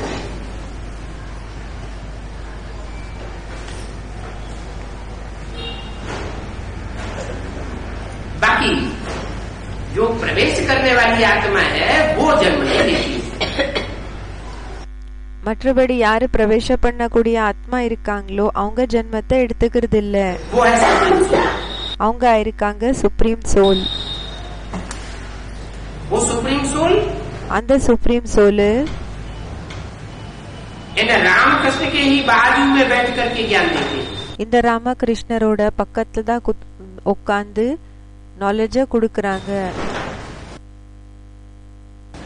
जो रामकृष्ण की आत्मा थी सत्युग त्रेता में, वही जन्म लेते लेते अंतिम 84वें जन्म में இந்த ராமகிருஷ்ண ஆத்மாக்கள் யாரு சத்யுக திரேதால இருந்தாங்களோ அவங்க தான் ஜென்மத்தை எடுத்து கடைசி ஜென்மத்துல ये रूप धारण करती है. இந்த ரூபத்தை தாரண பண்ணிக்கிறாங்க. एक ब्रह्मा का रूप ஒருத்தருது பிரம்மாவோட ரூபம், और एक இன்னொருத்தருது शंकर का रूप. சங்கரனோட ரூபம் ஆயிருக்கு. सृष्टि के आदि में उनके नाम दे दिए हैं. சிருஷ்டினோட ஆரம்பத்துல அவங்களுக்கு பேரு கொடுத்துட்டாங்க, कृष्ण और राम. கிருஷ்ணர், பிறகு ராமர், और अंत में उनका नाम पड़ता है பிறகு கடைசியில அவங்களுக்கு பேர் வருது ब्रह्मा और शंकर. பிரம்மா, பிறகு சங்கர். कितना अच्छी रीति समझाया जाता है. எவ்வளவு நல்லபடியாக புரிய வச்சிருக்காங்க. ये त्रिमूर्ति चित्र है ना. இந்த திரிமூர்த்தி சித்திரம் இருக்குது இல்லையா? त्रिमूर्ति तो ब्रह्मा विष्णु शंकर को ही कहेंगे. திரிமூர்த்தின்னு சொல்லி பிரம்மா விஷ்ணு சங்கருக்கு தான் சொல்வாங்க. ये 3 मूर्तियां हैं. இது 3 மூர்த்திகளா இருக்குது. जरूर ये कुछ करके गए. கண்டிப்பாக இவங்க ஏதோ செஞ்சு போயிருக்காங்க. जिनकी यादगार में இவங்களோட நினைவார்த்தத்துல आज भी झंडा आरोहण करते हैं. இன்னைக்கு கூடயும் கொடி ஏத்துறாங்க. रथ कहो, शरीर रूपी वस्त्र कहो, ரத்தமன் சொல்லுங்க, சரீர ரூபமான ஆடைகளன்னு சொல்லுங்க, बात तो एक ही. விஷம் ஒரே விஷம் தான் இருக்குது. ये 3 कपड़े हैं, 3 शरीर रूपी वस्त्र हैं. இவங்க 3 ஆடைகள் ஆயிருக்காங்க, 3 சரீர ரூபமான ஆடைகள் ஆயிருக்காங்க. एक लाल वस्त्र, ஒன்னு சிகப்பான அந்த ட்ரெஸ் இருக்கு, அந்த ஆடை இருக்கு, क्रांति करने वाला. அது புரட்சிக்கான விஷமா இருக்கு.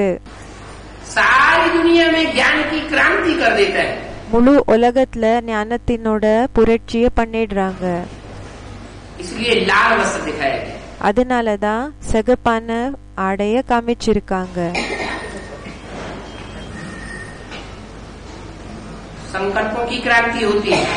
சங்கல்பங்களினோட புரட்சி ஏற்படுது.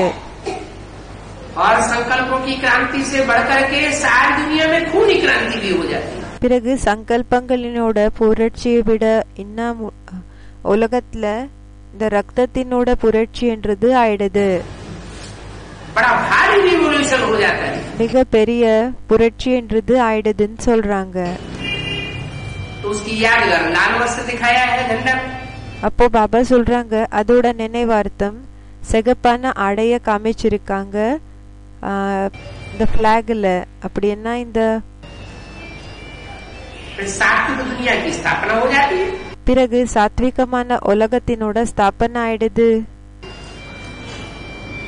इसलिए सतो प्रधान रंग सफेद. அதனாலதான் சத்தோபிரதான ரங் அப்படின்னா கலர் ஆயிருக்குது சத். विष्णु का दिखाया गया. இந்த ஒயிட் கலர் என்ன இருக்குதோ அது விஷ்ணுக்காக காமிச்சிருக்காங்க. विष्णु द्वारा पालना नई दुनिया की. விஷ்ணு மூலமாக புது உலகத்தினோட பாலனன்னு சொல்றாங்க. और जो नीचे हरा रंग दिखाया है. பிறகு கீழே என்ன இந்த கிரீன் கலரை காமிச்சிருக்காங்க, பச்சை கலரை காமிச்சிருக்காங்க.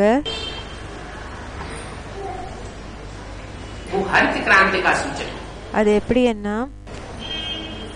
இந்த பச்சை கலரினோட பாபா சொல்லிட்டு இருக்காங்க அந்த ஒரு புரட்சி இருக்கு இல்லையா அதனோட அடையாளமா இருக்குது.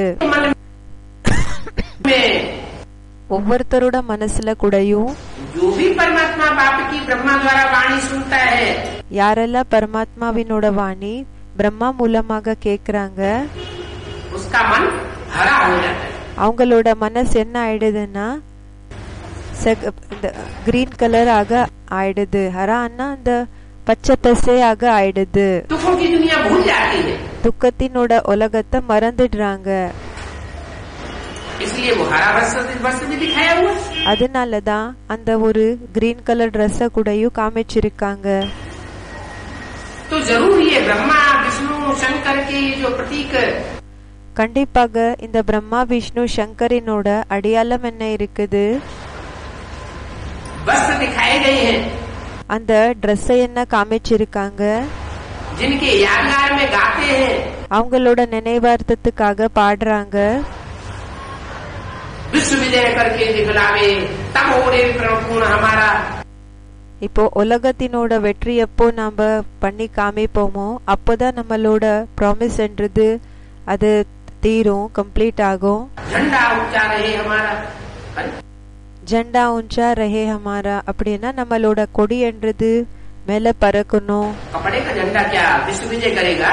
பாபா கேக்குறாங்க என்ன ஆடையினோட இந்த ஒரு பிளாக் இருக்கு இல்லையா அது உலகத்து மேல வெற்றி அடைஞ்சு காமிக்குமா. या मनुष्य विश्व विजय करते हैं. இல்லனா மனிதர்கள் உலகத்து மேல வெற்றி அடைஞ்சு காமிப்பாங்களா. मनुष्य विजय करते हैं. மனிதர்கள் உலகத்து மேல வெற்றி அடைவாங்க. तो ऐसे कोई 3 वस्त्रधारी मनुष्य हुए हैं सृष्टि पर. அதாவது இப்படிப்பட்ட 3 வஸ்திர அப்படின்னா இந்த சரீரம் இருக்கக்கூடிய அந்த ட்ரெஸ் இருக்கக்கூடிய சரீர ரூபமான ட்ரெஸ் இருக்கக்கூடிய ஆத்மாக்கள் இருக்காங்க இந்த உலகத்துல. जिन्होंने सारी दुनिया के ऊपर विजय पाई. யாரு முழு உலகத்து மேல வெற்றியை அடைஞ்சிருக்காங்க. उनकी यादगार में ये भारतवर्ष में அவங்களோட நினைவார்த்தத்துல இந்த பாரத நாடுல झंडा उड़ता என்ன செய்யறாங்கன்னா கொடியை ஏத்துறாங்க. फिर गाते हैं. பிறகு பாடுறாங்க विश्व विजय करके दिखलावे तब होवे प्रणपूर्ण हमारा. எப்போ உலகத்து மேல வெற்றி அடைஞ்சு காமிப்போங்களோ போமோ அப்போ நம்மளோட ப்ராமிஸ் என்றது அது நிறைவேறும்னு.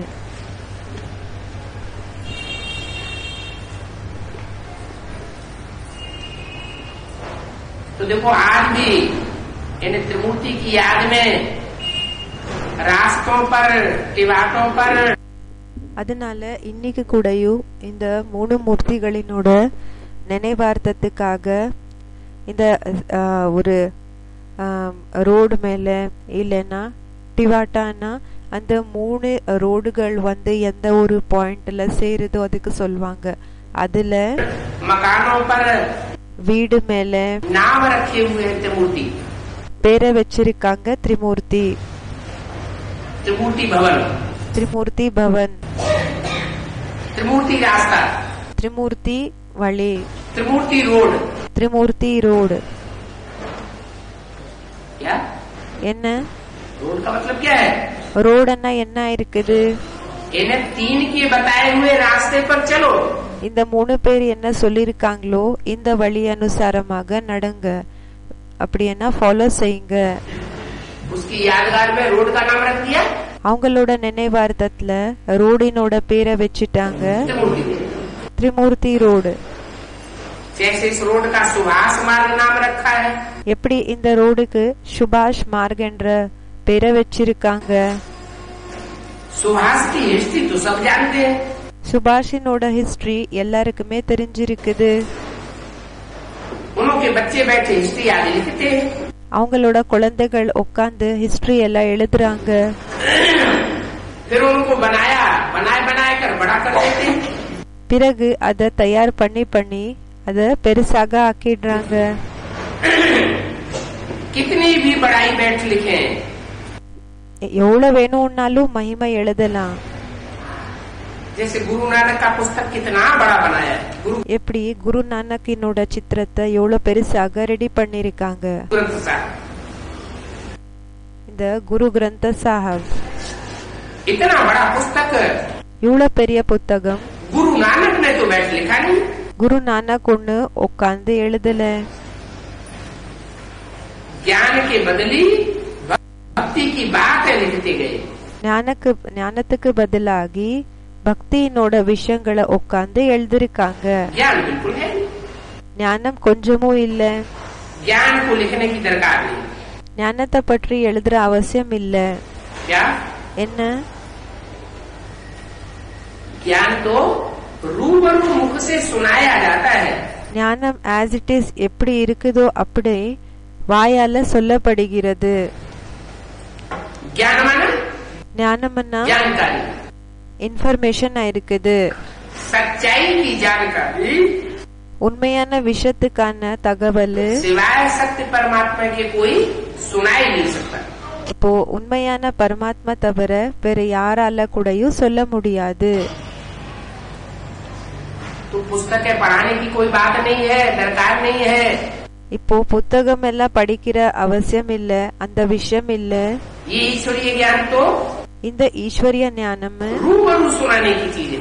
ஆஸ் இட் இஸ் எப்படி இருக்குதோ அப்படி சொல்ற விஷயங்கள் இருக்குது. ये चित्र आदि भी बनाए जाते हैं समझाने के लिए. இந்த சித்திரங்கள் எல்லாம் கூடயும் ரெடி பண்ணப்படுகிறது புரிய வைக்கிறதுக்காக. ये तो जानते हैं इन आँखों से जो कुछ दिखाई पड़ता है. இந்த விஷயத்தை பற்றி தெரியும். என்னன்னா இந்த கண்களால ஏதெல்லாம் தென்படுதோ ये सब भस्म हो जाते. இதெல்லாமே எரிஞ்சு சாம்பல் ஆயிடும்னு சொல்றாங்க. ये पुस्तकें आदि, ये शास्त्र आदि இந்த புத்தகங்கள் இந்த சாஸ்திரங்கள் எல்லாமே कोई रहने थोड़े ही हैं. இது இருக்கக்கூடியது இல்லன்னு சொல்றாங்க. बाकी आत्मा तो यहाँ रह ही नहीं सकती. மற்றபடி ஆத்மா இங்க இருக்கக்கூடியது இல்லன்னு சொல்றாங்க. आत्मा शरीर छोड़ेगी ஆத்மா சரீரம் விடுது, तो उड़ेगी. அப்போ பறந்து போகும்.